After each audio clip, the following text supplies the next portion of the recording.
கர்த்தருடைய பரிசுத்த நாமத்திற்கு மகிமை உண்டாகட்டும். இன்றைக்கு நாம் தியானம் செய்ய போகிற சத்தியத்துக்கு ஒரு தலைப்பு கொடுக்கணும் அப்படின்னா என்ன தலைப்பு கொடுக்கலாம் அப்படின்னா, சபையில் நான் ஒரு அற்புதம். ஆமென். எல்லாம் கொஞ்சம் கூர்ந்து கவனிங்க. தேவன் இன்னைக்கு நமக்கு உதவி செய்ய போகிறார். சபையில் இருக்கிற நாம் எப்படியா அற்புதம். எடுத்து வாசிங்க. அப்போஸ்தலர் நடபடிகளின் புத்தகம் 5வது அதிகாரம் 12வது வசனம். அப்போஸ்தலர் 5:12 வாசிங்க பார்க்கலாம். அப்போஸ்தலருடைய கைகளினாலே அநேக அடையாளங்களும் அற்புதங்களும் ஜனங்களுக்குள்ளே செய்யப்பட்டது. எல்லாரும் ஒருமனப்பட்டு சாலமோனுடைய மண்டபத்தில் இருந்தார்கள். எல்லா கரங்களை உயர்த்தி ஒரு ஆமென் சொல்லுங்க. அல்லேலூயா.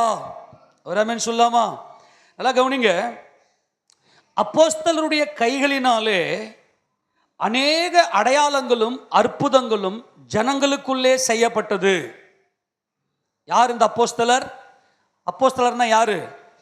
கர்த்தராகிய இயேசு கிறிஸ்துவோடு கூட வாழ்ந்து 3 ஆண்டு காலம் அவரோடு கூட ஊழியம் செய்ததை பார்த்தவர்கள், அவரோடு புசித்து அவரோடு கூட உறங்கி அவரோடு ஊழியம் செய்து கர்த்தராகிய இயேசு கிறிஸ்துவினுடைய அந்த பரிசுத்த வாழ்க்கையை கண்டவர்கள், அவரை கண்டவர்கள் அவருக்குள்ள தேவனை கண்டார்கள்.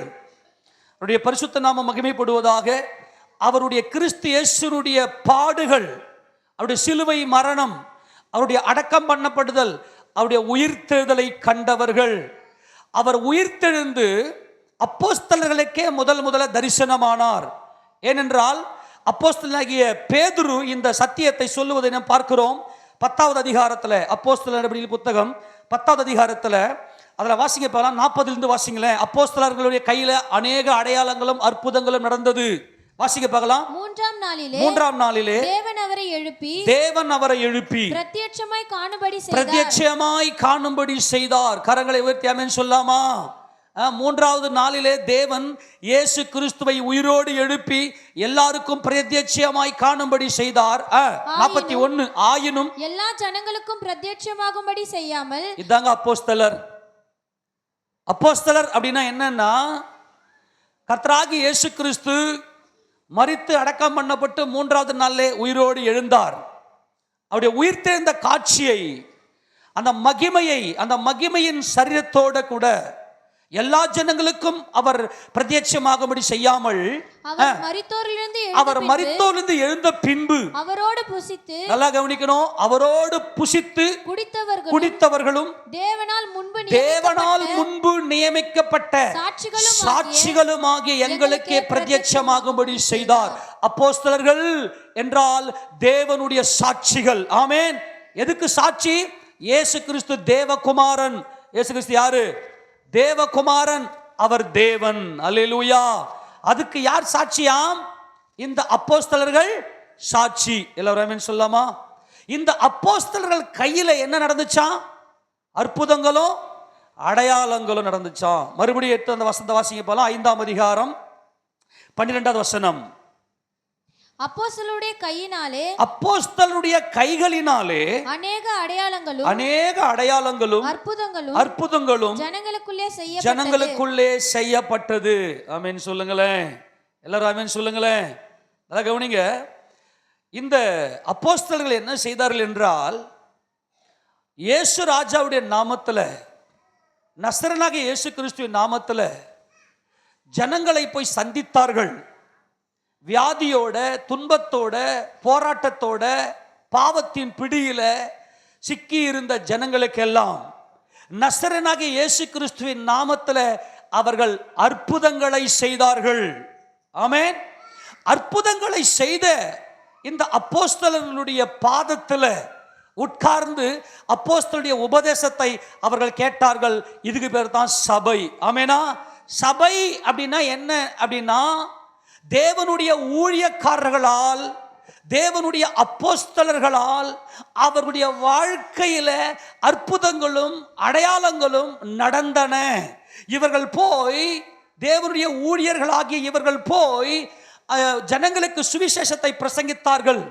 தேவனுடைய வார்த்தையை பிரசங்கித்தார்கள். கர்த்தராகிய தேவன் இவர்கள் பேசுகிற இந்த வார்த்தைக்கு அடையாளமாக அற்புதங்களை அவர் நடப்பித்தார். ஆக அற்புதங்களை பெற்ற ஜனங்கள் எல்லாம் அப்போஸ்தலருடைய பாதத்திலே வந்து அமர்ந்து உபதேசத்தை கேட்டார்கள். அப்போஸ்தல உபதேசத்தை கேட்டார்கள். ஆமென் சொல்லாமா? புரிஞ்சு போச்சா? யார் யாரெல்லாம் யார் யாருடைய வாழ்க்கையெல்லாம் அற்புதம் நடந்ததோ அவங்க எல்லாம் எங்க வந்துட்டாங்க? சபையில ஒன்று கூடிவிட்டாங்க அந்த இயேசுராஜா நாமத்தில். ஆமென் சொல்லாமா? முன்னூறு வசனம் வாசிங்களேன். அப்போஸ்தலர் 14வது அதிகாரம் 3வது வசனத்தை வாசிக்கலாம். அப்போஸ்தலர் 14:3. அவர்கள் அங்கே அநேக நாள் சஞ்சரித்து கர்த்தரை முன்னிட்டு தைரியமுள்ளவர்களாய் போதகம் பண்ணினார்கள். அவர் தமது கிருபையுள்ள வசனத்திற்கு நல்லா கவனிங்களேன். அவர் தமது கிருபையுள்ள வசனத்துக்கு சாட்சியாக அடையாளங்களும் அற்புதங்களும் அவர்கள் கைகளால் செய்யப்படும்படி அனுக்கிரகம் பண்ணினார். ஆமென் சொல்லுங்க. நல்லா கவனிக்கணும். அப்போஸ்தலர்களுடைய அந்த வேலை, மிகப்பெரிய வேலை என்னன்னா சுவிசேஷத்தை அறிவிப்பது, தேவனுடைய ராஜ்யத்தை அறிவிப்பது. ஏன்னா தேவ ராஜ்யம் சீக்கிரமாய் இந்த பூமியிலே ஸ்தாபிக்கப்பட போகிறது. அப்ப அவருக்கென்று ஒரு பெரிய கூட்டத்தை அவர்கள் சேர்த்தார்கள். அப்ப ஆண்டவர் என்ன செய்தார்னா, இவங்க பேசுற இந்த வார்த்தைக்கு, சத்தியத்துக்கு அடையாளமாக அப்போஸ்தலருடைய கைகளிலே அற்புதங்கள் நடந்தது. ஆமென் சொல்லுங்க பார்க்கலாம். அற்புதங்கள் நடந்ததும் ஜனங்கள் எல்லாரும் என்ன செய்தார்கள்? அப்போஸ்தலரை பற்றி கொண்டிருந்தார்கள். யாரை பற்றி கொண்டாங்க? அப்போஸ்தலர் வந்து பற்றி கொண்டார்கள்.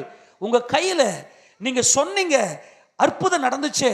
எந்த நாமத்தில் இந்த அற்புதத்தை செய்தீர்கள் என்றால் இயேசுவின் நாமத்தில். ஆமென். இயேசுவின் நாமத்தில் அற்புதங்கள் நடந்தது. அப்ப யார் இந்த இயேசு அப்படின்னு கேள்வி கேட்க ஆரம்பிச்சாங்க. எந்த நாமத்தில் அதிசயம் அற்புதங்கள் நடக்கும்? இயேசுவின் நாமத்தில் அற்புதம் நடக்கும். அப்போ அப்போஸ்தலர்களுக்கான அடையாளமே என்ன அப்படின்னா அற்புதங்கள் நடக்கணும். ஆமென் சொல்லுங்க. என்ன நடக்கணும்? அற்புதங்கள். இதை பவுல் ரொம்ப கோபத்தோடு கொரிந்து சபைக்கு ஒரு காரியத்தை சொல்லுவார். 2 கொரிந்தியரின் புத்தகம் 12வது அதிகாரத்தில் 12வது வசனத்தை வாசிக்க பார்க்கலாம். 12 2 கொரிந்தியர் 12 அப்போஸ்தலனுக்குரிய அடையாளங்கள் எல்லா விதமான பொறுமையோடும் அதிசயங்களோடும் அற்புதங்களோடும் வல்லமைகளோடும் உங்களுக்குள்ளே நடப்பிக்கப்பட்டதே. ஆமென் சொல்லுங்க. அப்போஸ்தலனுக்குரிய அடையாளம் என்ன? அவன் கைகளில, அந்த அப்போஸ்தலன் கையில அற்புதம் நடக்கணும். ஆமெனா? அந்த அப்போஸ்தலன் தேவனுடைய வார்த்தையை பிரசங்கிக்கிறான், இயேசு ராஜாவை பிரசங்கிக்கிறான். அப்படியானால் அந்த அப்போஸ்தலனுடைய கையில என்ன நடக்கணும்? அற்புதம் நடக்கணும். அந்த அற்புதம் நடந்த அந்த ஜனங்கள் ஒன்று கூடுகிற இடம்தான் சபை. ஆமெனா? தேவனுடைய சமூகத்தை விட்டு மனுக்குலம் வெளியே வந்து விட்டது. வாழ்க்கை சிதைந்து போனது. இன்னைக்கு உலகத்தில் இருக்கிற ஒவ்வொரு வாழ்க்கையும் சிதைந்து போய்விட்டது. ஆனால் சிதைக்கப்பட்ட இவருடைய வாழ்க்கையை சீர்படுத்தி, ஸ்திரப்படுத்தி, பலப்படுத்தி வழிநடத்த வந்தவரே இயேசு. ஆமெனா? அவர் வந்தாலே அற்புதம் தான். ஆமெனா? சிதைந்து போன மனுக்குலத்தின் வாழ்க்கையை சீர்படுத்த கர்த்தராகிய இயேசு கிறிஸ்து இந்த உலகத்துக்கு வந்தார். இயேசுன்ற பேரை சொன்னாலே என்ன நடக்கும்? அற்புதம் நடக்கும். ஆமென் சொல்லுங்களேன். ஆக இந்த உலகத்தில் யார் யாரெல்லாம் வாழ்க்கையை தொலைத்து விட்டு, யார் யாரெல்லாம் வாழ்க்கையை சிதைத்து விட்டு, என்னால் வாழ முடியலையே, என் வாழ்க்கை சிதைஞ்சு போச்சே, இது நடக்குமா, நான் வாழ்வேனா, என் வாழ்க்கை மறுபடியும் கட்டப்படுமா, நான் மறுபடியும் நல்லா இருப்பேனா அப்படின்னு சொல்லி நம்பிக்கை இல்லாமல் இருக்கிற அந்த நேரத்தில் இயேசு என்கின்ற பேரை சொன்னாலுமே அவங்க வாழ்க்கையில அவங்க அற்புதத்தை காண்பார்கள். கண்டதனால் தான் உள்ள வந்து உக்காந்துங்கிறோம். கையெல்லாம் தட்ட மாட்டீங்களா? அல்லேலூயா. கர்த்தருடைய பரிசுத்த நாமம் மகிமைப்படுவதாக. இதுதாங்க சபை, இதுதான் தேவ ஜனம். அப்போ அப்போஸ்தலனுக்குரிய அடையாளம் என்ன அப்படின்னா அவர் அற்புதங்களை செய்கிறவர். நல்லா கவனிக்கணும். இயேசு அப்படின்னாவே அற்புதம் நடக்கும். இவங்க ஒரு சாதாரண மனிதர் தான். நல்லா கவனிக்கணும். இவங்க வந்து ஒரு சாதாரண மனுஷன், மண்ணானவர்கள், மண்ணிலிருந்து வந்தவர்கள். தேவன் அவர்களை தம்முடைய ஜீவ சுவாசத்தை நாசில ஊதி அவருடைய பிள்ளைகளை நம்ம சிருஷ்டித்திருந்தார். ஆனாலும் ஒரு சாதாரண மனிதர்கள் தான். இவங்க எப்படி அற்புதத்தை செய்வாங்க? இவங்க எப்படி அற்புதம் செய்ய முடியும்? நல்லா கவனி. முன்னாடி வரைக்கும் இப்ப பேதுருவை பார்த்தீங்கன்னா, முன்னாடி வரைக்கும் பார்த்தீங்கன்னா பேதுரு இயேசு ராஜாவை கைது பண்றாங்க. கைது பண்ண வரும்போது, நீயும் இந்த கலிலேயன் கூட தான் இருந்த, நீயும் கலிலேயன் தான் அப்படின்னு சொன்னா, ஐயோ நான் இல்லை, நான் கலிலேயன் கிடையாது, அவர் எனக்கு தெரியாதுன்னு சொல்லி இயேசு ராஜாவை சபிக்கவும் சத்தியம் பண்ணவும் தொடங்கின இந்த பேதுரு பின் நாட்களிலே அப்போஸ்தலனாக மரித்தோரையே உயிரோடு எழுப்பக்கூடிய வல்லமை எப்படி பேதுருக்குள்ள வந்துச்சு? எப்படி இந்த அற்புதம் நடந்துச்சு? நல்லா கவனிங்க. உங்க பவர் என்னன்னு உங்களுக்கு நிறைய பேர் தெரியல. சபைக்குள்ளே வந்து உட்கார்ந்திருக்கிறவங்களுடைய பவர், உங்க வல்லமை என்னன்னு தெரியல. இனி நம்ம கூர்ந்து கவனிக்க போகிறோம். தேவ சபையில உட்கார்ந்திருக்கிற நானே ஒரு அற்புதம். ஆமெனா? எல்லாருடைய வாழ்க்கையிலும் அற்புதம் நடந்திருக்கிறது. இயேசு கிறிஸ்து உள்ள வந்தாலே அங்கே அற்புதம். நல்லா கவனிங்க. எல்லாருடைய வாழ்க்கையும் சிதைந்து போய் மெய்ப்பன் இல்லாத ஆடுகளை போல ஜனங்கள்லாம் சிதறப்பட்டு கிடந்தார்கள். கர்த்தராகிய இயேசு கிறிஸ்து இந்த பூமிக்கு வந்தார். வந்தவர் என்ன செய்தார்? அவர் நன்மை செய்கிறவராகவே சுற்றி திரிந்தார். எல்லாருடைய வாழ்க்கையிலும் தேவன் நன்மையை கொடுத்தார். இயேசு கிறிஸ்துவை கொண்டு எல்லாருடைய வாழ்க்கையிலும் தேவன் நன்மைகளை மாத்திரமே செய்து கொண்டு வந்தார். நல்லா கவனிக்கணும். இந்த இயேசு ராஜாவுடைய புகழ், இந்த இயேசு ராஜாவுடைய கீர்த்தி உலகத்தில் இருக்கிற சகல ஜாதிகளுக்கும் அப்படியே பிரசித்தமாயிற்று. ஆமென். எடுத்து வாசிங்க பார்க்கலாம். மார்க்கு சுவிசேஷ புத்தகம் 3வது அதிகாரத்துல, மார்க்கு சுவிசேஷம் 3வது அதிகாரம் 8வது வசனத்தை வாசிக்கலாம். கலிலேயாவிலும் யூதேயாவிலும் எருசலேமிலும் இதுமேயாவிலும் யோர்தானுக்கு அக்கறையிலும் இருந்து திரளான ஜனங்கள் வந்து அவருக்கு பின் சென்றார்கள். அல்லாமலும் தீரு சீதோன் பட்டணங்களின் திசைகளிலும் இருந்து திரளான ஜனங்கள் அவர் செய்த அற்புதங்களை குறித்து கேள்விப்பட்டு அவரிடத்தில் வந்தார்கள். ஆமென். நல்லா கவனிங்க. ஃபர்ஸ்ட் அந்த அல்லாமலும் அப்படின்னு சொல்ற வரைக்கும் பார்த்தீங்கன்னா, அந்த பட்டணங்கள்ல யார் இருந்தாங்கன்னா இஸ்ரவேல் ஜனங்கள் இருந்தார்கள். இந்த இஸ்ரவேல் ஜனங்களுக்கு வாக்கு பண்ணப்பட்டது ஒரு என்னன்னாக்கா, மேசியா வருவார், மேசியா வந்து எல்லாவற்றையும் உங்களுக்கு வெளிப்படுத்தி காண்பிப்பார் என்பதை குறித்து அவர்கள் சொல்லியிருந்தார்கள். அவங்களுக்கு நல்லா தெரியும். அல்லாமலும் தீரு சீதோன் பட்டணம் என்பது புறஜாதி பட்டணம். இந்த புறஜாதி பட்டணத்தில் இருக்கக்கூடிய ஜனங்கள் கூட இயேசு அப்படின்னா அற்புதம். ஆமென். இயேசு அப்படின்னு சொன்னாலே அங்கே அற்புதங்களை நாங்கள் பார்க்கிறோம். அவர்கிட்ட போனா சிதைந்து போன எங்கள் வாழ்க்கை சீரடைகிறது. ஆமென்.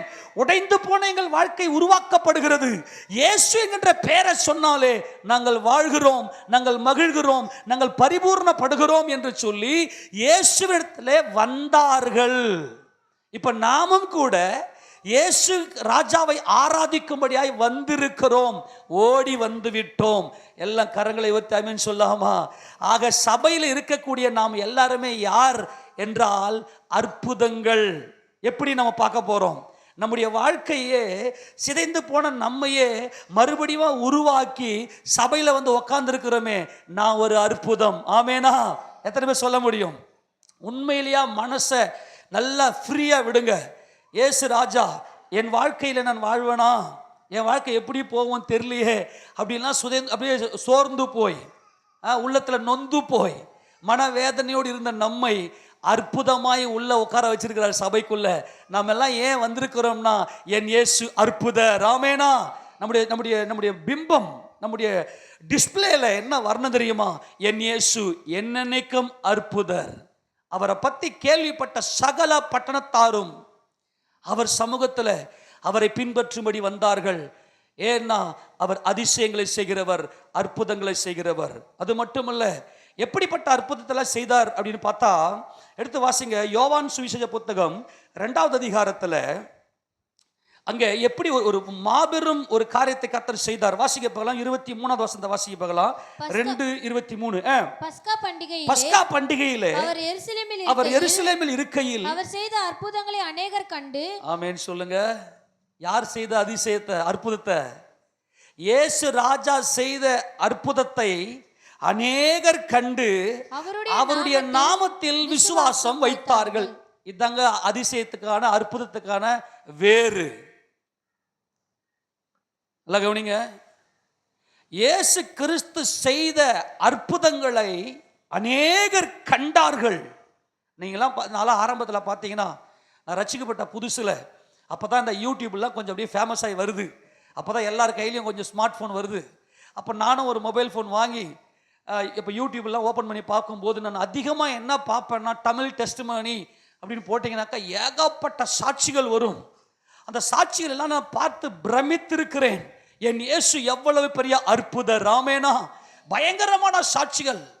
மருத்துவரால் கைவிடப்பட்டவங்க, அது பிணவரையிலிருந்து உயிரோடு எழுந்தவங்க, ஜெபம் பண்ணி உயிரோடு எழுந்தவங்க, வாழ்க்கையை தொலைத்து விட்டவர்கள், கணவன் மனைவி பிரிந்தவர்கள், பில்லி சூனியத்தில் அகப்பட்டவங்க, மந்திரவாதிகள், அதே மாதிரி மற்ற புறஜாதிகள், உயர்ந்த குலம் என்று சொல்லக்கூடிய பிராமணர்கள், இஸ்லாமியர்கள், இப்படி எந்த மதமும் பார்க்காதவர்களை இயேசு ராஜாவை தொட்டு அவர்களுக்கு அற்புதத்தை செய்திருந்த அந்த காட்சியெல்லாம் பார்த்தபோது எனக்குள்ள பயங்கரமான விசுவாசம் அவருடைய நாமத்தில்.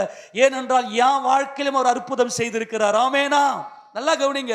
அந்த நாமத்தை நாம் விசுவாசிக்கும் போது நம்முடைய இருதயத்துக்குள்ள அந்த இயேசு என்கின்ற அந்த நாமம் உள்ள வந்ததுமே நான் அற்புதமாக மாறுகிறேன். ஆமென் சொல்லுங்க பார்க்கலாம். இப்போ உதாரணத்துக்கு நம்ம வீட்டில் இருளா இருக்குது, பயங்கர இருளா இருக்குது. இப்போ ஒரு லைட், நல்ல ஒரு பிரைட்டான ஒரு லைட் எடுத்து உள்ள வச்சதும் அந்த வீடு எப்படி ஒரு பிரைட்டா மாறுதோ, அந்த வீடு ஒரு ஒரு வெளிச்சம் உள்ள வீடாக இருக்கிறதோ, அதே போல இயேசு என்கின்ற அற்புதர் எனக்கு உள்ளே வந்துவிட்டதும் நான் யார்? இப்போ அற்புதம். ஆமெனா. நான் ஒரு அற்புதம். ஏனென்றால் என்னுடைய வாழ்க்கை இப்போது சீராகிறது, வெளிச்சத்துக்குள்ளே வருகிறது, மகிமை அடைகிறது, மகிழ்ச்சியை பார்க்கிறது, எல்லா சோதனை விட்டு வெளியே வருகிறது. காரணம் இயேசு என்ற நாமத்துக்கு அப்பேற்பட்ட வல்லமை. ஆதலால் உங்களுக்கு அன்பாய் சொல்லுகிறேன் சகோதரனே, சகோதரியே, இயேசு செய்த அற்புதத்தை அநேகர் கண்டார்கள். இன்னைக்கு நிறைய பேருடைய வாழ்க்கையில ஏன் அற்புதம் நடக்கிறது இல்லை தெரியுமா? அவர் செய்த அற்புதத்தை காண்பது இல்லை. நிறைய பேர் அப்பெல்லாம் பார்த்தீங்கன்னா உட்காந்து சாட்சிகளை ஷேர் பண்ணுவாங்க. சிஸ்டர் நீங்கள் எப்படி ரட்சிக்கப்பட்டீங்க? எத்த உடனே கேள்வி கேட்பேன், நீங்கள் எப்படி ரட்சிக்கப்பட்டீங்க? பிரதர் நீங்கள் எப்படி ரட்சிக்கப்பட்டீங்க? அவங்க சொல்லுவாங்க பாருங்க. இப்போ கூட நிறைய பேர் எடுத்து விட்டா, எப்படிங்க சிஸ்டர் நீங்கள் ரட்சிக்கப்பட்டீங்க, எப்படி நீங்கள் பிரதர் ரட்சிக்கப்பட்டீங்கன்னா அவங்க சொல்கிற அந்த சாட்சிகளுக்கு முன்னாடி புல்லரிக்கும். ஆமெனா. அப்படிப்பட்ட மகிமையான அற்புதங்களை செய்து தேவன் நம்மை தொட்டிருக்கிறார். நம்ம ஓடி வந்து விட்டோம் அவரை ஆராதிக்க. ஆமெனா. இன்னைக்கும் நான் சொல்ற காரியம் என்ன தெரியுமா? இயேசு ராஜா செய்த அற்புதங்களை நீங்கள் காணுங்கள். உடைய கண்களை திறந்து பாருங்க. அநேகர்கிட்ட உட்கார்ந்து பேசும்போது அவர் செய்த அற்புதங்களை கேளுங்க. அப்படி கேட்கும்போது நிச்சயமாக உங்க வாழ்க்கையிலும் அவர் செய்த அற்புதங்கள் விளங்கும். ஏதோ ஒரு ஜடம் மாதிரி போகாதீங்க. ஒவ்வொரு நாளும் அவர் செய்த அற்புதங்களை அப்படியே நினைவு கூறுங்க. திரளான ஜனங்கள் அவருக்கு பின்னாடி போனாங்க. ஏன் தெரியுமா? எல்லாரும் கைவிடப்பட்ட அந்த நாட்களில் பயங்கரமான வியாதிஸ்தர்கள். இன்னைக்கும் நான் சொல்றேன், அந்த நாட்கள்லயே அப்படின்னா இந்த நாட்களில் பயங்கரமான டெக்னாலஜி, மருத்துவத்துறையில் ஒரு பெரிய புரட்சியே இருக்கிறது இன்றைக்கு. அப்படிப்பட்ட சூழ்நிலையிலும் மனிதனுடைய வியாதிகளை போக்க முடியாத டாக்டர் கைவிட்டுறாங்க. இன்னைக்கு உங்களால முடியாதுங்க அப்படி கைவிரிச்சிடுறாங்க. ஆனால் அப்படிப்பட்ட வியாதி உள்ளவர்களை எல்லாம் கர்த்தராக இயேசு போனார். அந்த இயேசு என்ற நாமத்தில் பெரிய அற்புதங்களும் அடையாளங்களும் அதிசயங்களும் நடந்தது. எடுத்து வாசிக்க போகலாம். 6வது அதிகாரம் யோவான் சுவிசேஷ புத்தகம் 6:1-2 வாசிக்க பார்க்கலாம். இவைகளுக்கு பின்பு இயேசு திபேரிய கடல் எனப்பட்ட கலிலேய கடலில் அக்கறைக்கு போனார். அவர் வியாதிக்காரரிடத்தில் செய்த அற்புதங்களை திரளான ஜனங்கள் கண்டபடியால் அவருக்கு பின் சென்றார்கள். ஆமென் சொல்லுங்க. திரளான கூட்டம் ஏசாப்பாவுக்கு பின்னாடி போச்சு. ஏன் போச்சு? வியாதிக்காரர், நல்லா கவனிங்க, சப்பானி, தாயின் வயிற்றிலிருந்து சப்பானியா பிறந்தவங்க எல்லாம் எழுந்து நடந்து ஓடுறாங்க. குருடர் பார்வை அடைகிறார்கள், செவிடர் கேட்கிறார்கள், பிசாசு பிடித்திருந்தவர்கள் குணமாகிறார்கள். இயேசு என்ற பேரை சொன்னத பிசாசெல்லாம் அலைகழித்து ஓடுகிறது. காரணம் இயேசு அற்புதர். கையை தட்டி மகிமை செலுத்துவோமா? அவர் அற்புதர். ஏன் அவர் அற்புதர்? அவர் தேவன். அவர் யார்? அவர் தேவன். தேவன் மனிதனாய் இந்த பூமிக்கு வந்தார். அவர் அற்புதர். அவர் பேரை சொன்னாலே அவர் நம்முடைய வாழ்க்கையில ஒவ்வொரு வினாடியும் அனுதினமும் அற்புதம் தான். அந்த அற்புதரை என் இருதயத்திலே நான் விசுவாசிக்கும் போது நான் அற்புதமாகிறேன். ஆமென். எப்படி? அப்படியே நினைச்சு பாருங்களேன். அப்படியே பாருங்களேன். இப்போ நான் உங்களுடைய தியானத்துக்கு அப்படியே விடுறேன். நீங்க கண்ணனா மூடுங்க, நீங்க மனசனா மூடுங்க. உண்மையிலேயே நான் ஒரு அற்புதம், நான் ஒரு மிராக்கல். எப்படி? என்னடா இது, முன்னாடி இந்த இயேசுவை நான் விசுவாசிக்கிறது வரைக்கும் என்னையே எனக்கு பிடிக்காது. கண்ட கண்ட கருமமான பழக்கமெல்லாம் எனக்கு இருந்துச்சு, எதையோ பண்ணியிருந்தேன். ஆனால் உண்மையிலே இப்போ அதெல்லாம் எங்கே போச்சுன்னே தெரில அப்படின்னு உணர்றவங்கெல்லாம் ஒரு கையை வைத்தாமே சொல்லுங்க பார்க்கலாம். அப்போ நீங்கள் யார்? நீங்கள் கையை தட்டுவோமா? ஹல்லேலூயா. நான் ஒரு அற்புதம். எப்பா எப்பா ப்ளீஸ் ப்ராக்டிக்கலாக இருங்க பார்க்கலாம். உண்மையிலேயே நான் ஒரு அற்புதம்னு சொல்கிறவங்க, அந்த அற்புதம் இருக்கு உண்மைங்க. எல்லாரும் கை தட்டுறது ப்ளீஸ். நான் ஏதோ சும்மா உங்களை கட்டாயப்படுத்தல எதுவும் பண்ண விரும்பலை. ப்ராக்டிக்கலாக உணர்வுன்னு உங்களுக்கு ஒன்று இருந்துச்சுன்னா, நான் இவ்வளோ காலமாக மிருகம் மாதிரி இருந்தேன். என்னுடைய கோபம், நல்ல கவனி, என்னுடைய கோபம், என்னுடைய பொறாமைகள், என்னுடைய கெட்ட சுபாவங்கள், அப்புறம் என்னுடைய குடிப்பழக்கம், என்னுடைய போதை பழக்கம், அப்புறம் எனக்கு இந்த பகை உணர்வுகள், பழிவாங்குற எண்ணங்கள், இப்படி அநேக காரியங்கள் எனக்குள்ள ஏகப்பட்டது இருந்துச்சு. பாருங்களேன், அப்படியே ஒரே ஒரு செகண்ட் அப்படியே ஒரு ஸ்கேன் பண்ணுங்க போகலாம். இன்னைக்கு இருக்கிற இந்த வாழ்க்கை எப்படி இருக்குதுங்க? எப்படி இருக்குதுங்க? கிமு கிபி கிறிஸ்துவுக்கு முன்னாடி உங்க வாழ்க்கை எப்படி? கிறிஸ்து இயேசுவை ஏற்றுக்கொண்ட பிற்பாடு உங்க வாழ்க்கை எப்படி? இது என்னது? இது அற்புதம். ஆமேனா? அப்ப நான் யாரு? அற்புதம். ஹல்லேலூயா. கரங்களை தட்டி அவருக்கு மகிமை செலுத்துவோமே. ஹல்லேலூயா.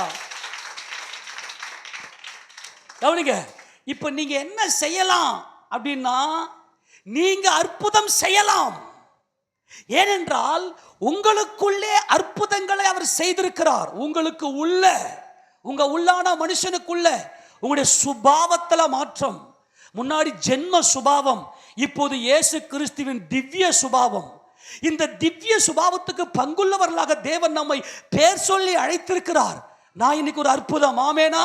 கலாத்தியர் நிருபத்தில் எப்படி நமக்கு தேவன் அற்புதம் செய்திருக்கிறார் வாசிங்க பார்க்கலாம். கலாத்தியர் 3வது அதிகாரம் 5வது வசனத்தை வாசிக்கலாம். அன்றியும் உங்களுக்கு ஆவியை அளித்து உங்களுக்குள்ளே அற்புதங்களை நடப்பிக்கிறவர். யாருக்குள்ள அற்புதம்? எப்பா கவனிங்களேன், முன்னாடியில நல்லா துணுபுட்டு நல்லா தூங்கி உட்காந்துருப்போம். இப்ப எல்லாம் அதிகாலையில் எழுந்து ஜெபிக்கிறோம். வீட்டில் இருக்கிறவங்களாம் முன்னாடி ஒரே சண்டை, இப்போ பயங்கர சமாதானம். முன்னாடி எந்தெந்த காரியத்துக்கெல்லாம் மனம் பதறிச்சோ இப்போ ஒரு தெய்வீக சுகம். நல்லா கவனிங்க, என்னுடைய பேச்சில், என்னுடைய நடத்தையில், நான் மற்றவர்கள் அணுகுமுறையில் எல்லாவற்றையும் எனக்கு உள்ள அற்புதம். ஆமென். இது வெளியே சொல்ல முடியாது. சில வேலையில் நம்ம என்ன பண்ணுவோம், ஏசப்பா நம்மளை மாத்தந்த பகிரங்கமாக வெளிப்படுத்த மாட்டோம். ஏன் தெரியுமா? அதில் ஒரு வெக்கம். நான் இப்போ மாறிட்டேன் எப்பா, உங்களை அன்பாய் சொல்கிறேன், உங்களுக்குள்ள தேவன் ஏற்படுத்துகிற இது நீங்க அல்ல, நம்மால எந்த ஒரு மாற்றமும் வராது. உங்களுக்குள்ள இந்த அற்புதராகிய இயேசு கிறிஸ்து உள்ளே வந்து உங்களுக்குள்ளே அற்புதங்களை நடப்பிக்கிறவர். ஆமென். உங்களுக்கு ஆவியை அளித்து உங்களுக்கு உள்ளே அற்புதங்கள். ஆமென் சொல்லுங்களேன். இப்போ அப்போஸ்தலர்கள் கையில எப்படி அற்புதம் நடந்துச்சு தெரியுமா? அப்போஸ்தலர்கள் கரத்துல இயேசுவின் நாமத்துல நீ எழுந்து நட அப்படின்னு சொன்னதும் எப்படி இந்த அற்புதம் நடந்துச்சு? இயேசுவின் நாமத்துல மரித்தோரை உயிரோடு எழுந்துரு அப்படின்னு சொன்ன எப்படி அற்புதம் நடந்துச்சு அப்படின்னா, அவங்க இருதயத்துக்குள்ள அற்புதர் இருந்தார். ஆமென். ஆமென் சொல்லுங்களேன். நல்லா கவனிங்க. இப்ப மட்டும் இல்ல, இயேசு ராஜா ஊழியம் செய்த நாட்கள்லயே இந்த அப்போஸ்தலர்கள் தவிர யாரோ ஒருத்தன் என்ன பண்ணான்னா, என்னடா இது, இந்த இயேசு போறாரு, அங்கே போய் நின்னா அந்த இடத்துல ஒரு சமாதானம் வருது, ஒரு சுகம் வருது, ஒரு சந்தோஷம் வருது. இவன் தூரம் நின்று உத்து பார்த்துருக்கிறான். என்ன பிரச்சனை? பேய்ங்களா இயேசு இயேசு இயேசு சொல்லிட்டு ஓடுது. இவன் கண்டுபிடிச்சிட்டான். பிரச்சனை என்னன்னா, ரகசியம் என்னன்னா, எந்த நாமத்தில் அற்புதம் நடக்குது அப்படின்னா இயேசுவின் நாமத்தில் தான் அற்புதம் நடக்குதுன்னு தெரிஞ்சுக்கணும். இவன் இயேசு ராஜாவை ஃபாலோ பண்ணல. இயேசு ராஜா கூட ஒரு பெரிய அப்போஸ்தலர் கூட்டம், ஒரு பெரிய கூட்டம், அற்புதம் கண்டவங்கெல்லாம் அவர் படி ஜே ஜே ஜேன்னு போது. இவனுக்குள்ள ஒரு பயங்கரம் வந்துச்சு. என்ன தெரியுமா? இந்த இயேசுன்ற பேரை சொன்னா எல்லாம் அற்புதம் நடக்குது. நான் நினைக்கிறேன் இவர் தெய்வம். ஆமேனா? இவர் மனுஷன் இல்ல, இவர் தெய்வம். ஆமேனா? தேவன் மனிதனாய் வந்திருக்கிறார். இவன் நேரா போனா, இவனே ஒரு ஊழியத்தை எடுத்துக்கணும். நேரா போயிட்டு யாரெல்லாம் பேய் பிடிச்சிருக்குதோ, இயேசு நாமத்துல போ அப்படின்றான், ஓடுது. அல்லேலூயா. ஆனா இன்னைக்கு நீ இயேசு நாமத்துல ஒரு அற்புதம் நடக்க மாட்டேங்குது. என்ன காரணம்? அந்த மனுஷனுக்கும் நமக்கு என்ன டிஃபரன்ஸ் சொல்ற கவனிங்க. அவன் இருதயத்தில் விசுவாசித்தான், அந்த அற்புதரை இருதயத்தில் கொண்டு வந்தான், இருதயத்தில் அவரை பதித்தான், இருதயத்தில் இயேசு கிறிஸ்துவை தரித்து கொண்டான். அந்த இருதயத்தின் ஆழத்திலிருந்து, அவனுடைய ஜீவனிலிருந்து இயேசுவின் நாமத்தை ஒரு கட்டளை கொடுக்கிறோம், அற்புதம் நடக்கிறது. நான் இப்போ சொல்றேன், இயேசு ராஜாவை உதட்டளவில் சொன்னா அற்புதம் நடக்காது.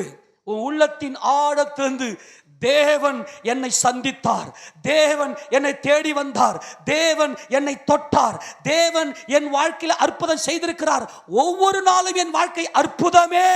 இந்த பார்வை உனக்கு இருந்துச்சுன்னா நீ தான் உன் வாழ்க்கையை அற்புதமா மாற்றணும். அற்புதம் உனக்குள் இருக்கிறாரா? இருந்தா உனக்கு என்ன நடக்கணும்? என்ன நடக்கணும்? ஏன் சண்டை நடக்குது? அன்னைக்கு பரிசுத்த ஆவியானவர் பொழிந்தருளப்படவில்லை. இயேசு ராஜா இன்னும் மகிமையடையவில்லை. எனக்கு பயங்கர ஆச்சரியமா இருக்கிறது இவன் விசுவாசத்தை பார்க்கும்போது. மார்க் 9 திருப்பிங்களேன். மார்க் சுவிசேஷ புத்தகம் 9 அதிகாரம். இந்த மனுஷனுடைய விசுவாசம் பயங்கர ஆச்சரியத்துக்குரியதா இருக்கிறது. 9 அதிகாரத்தில் 38 வசனம் வாசிங்களேன். 38.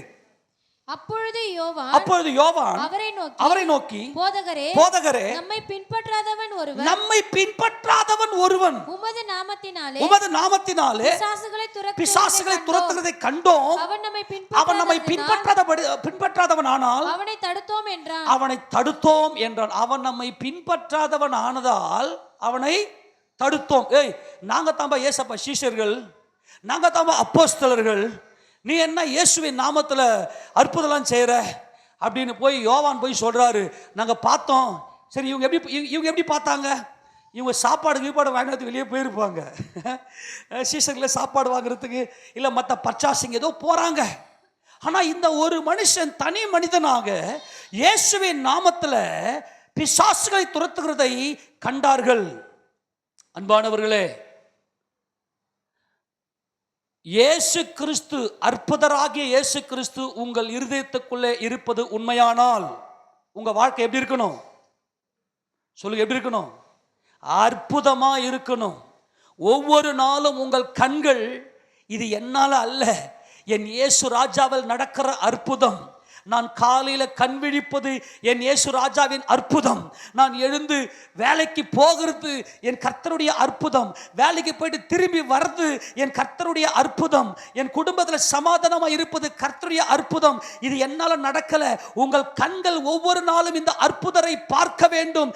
அந்த அற்புதரை உங்கள் கண்களை பார்த்தா மட்டும்தான் உங்கள் வாழ்க்கை மகிமையாக அமையும். இவன் இயேசுவை பின்பற்றவில்லை. அன்றைக்கு பெந்தகோஸ்தே நாள் வரவில்லை, இன்னும் வரல. பரிசுத்த ஆவியின் பொழிந்தருளப்படல. ஆனால் இயேசுவின் நாமத்தில் பிசாசை தோத்துறான். எப்படி?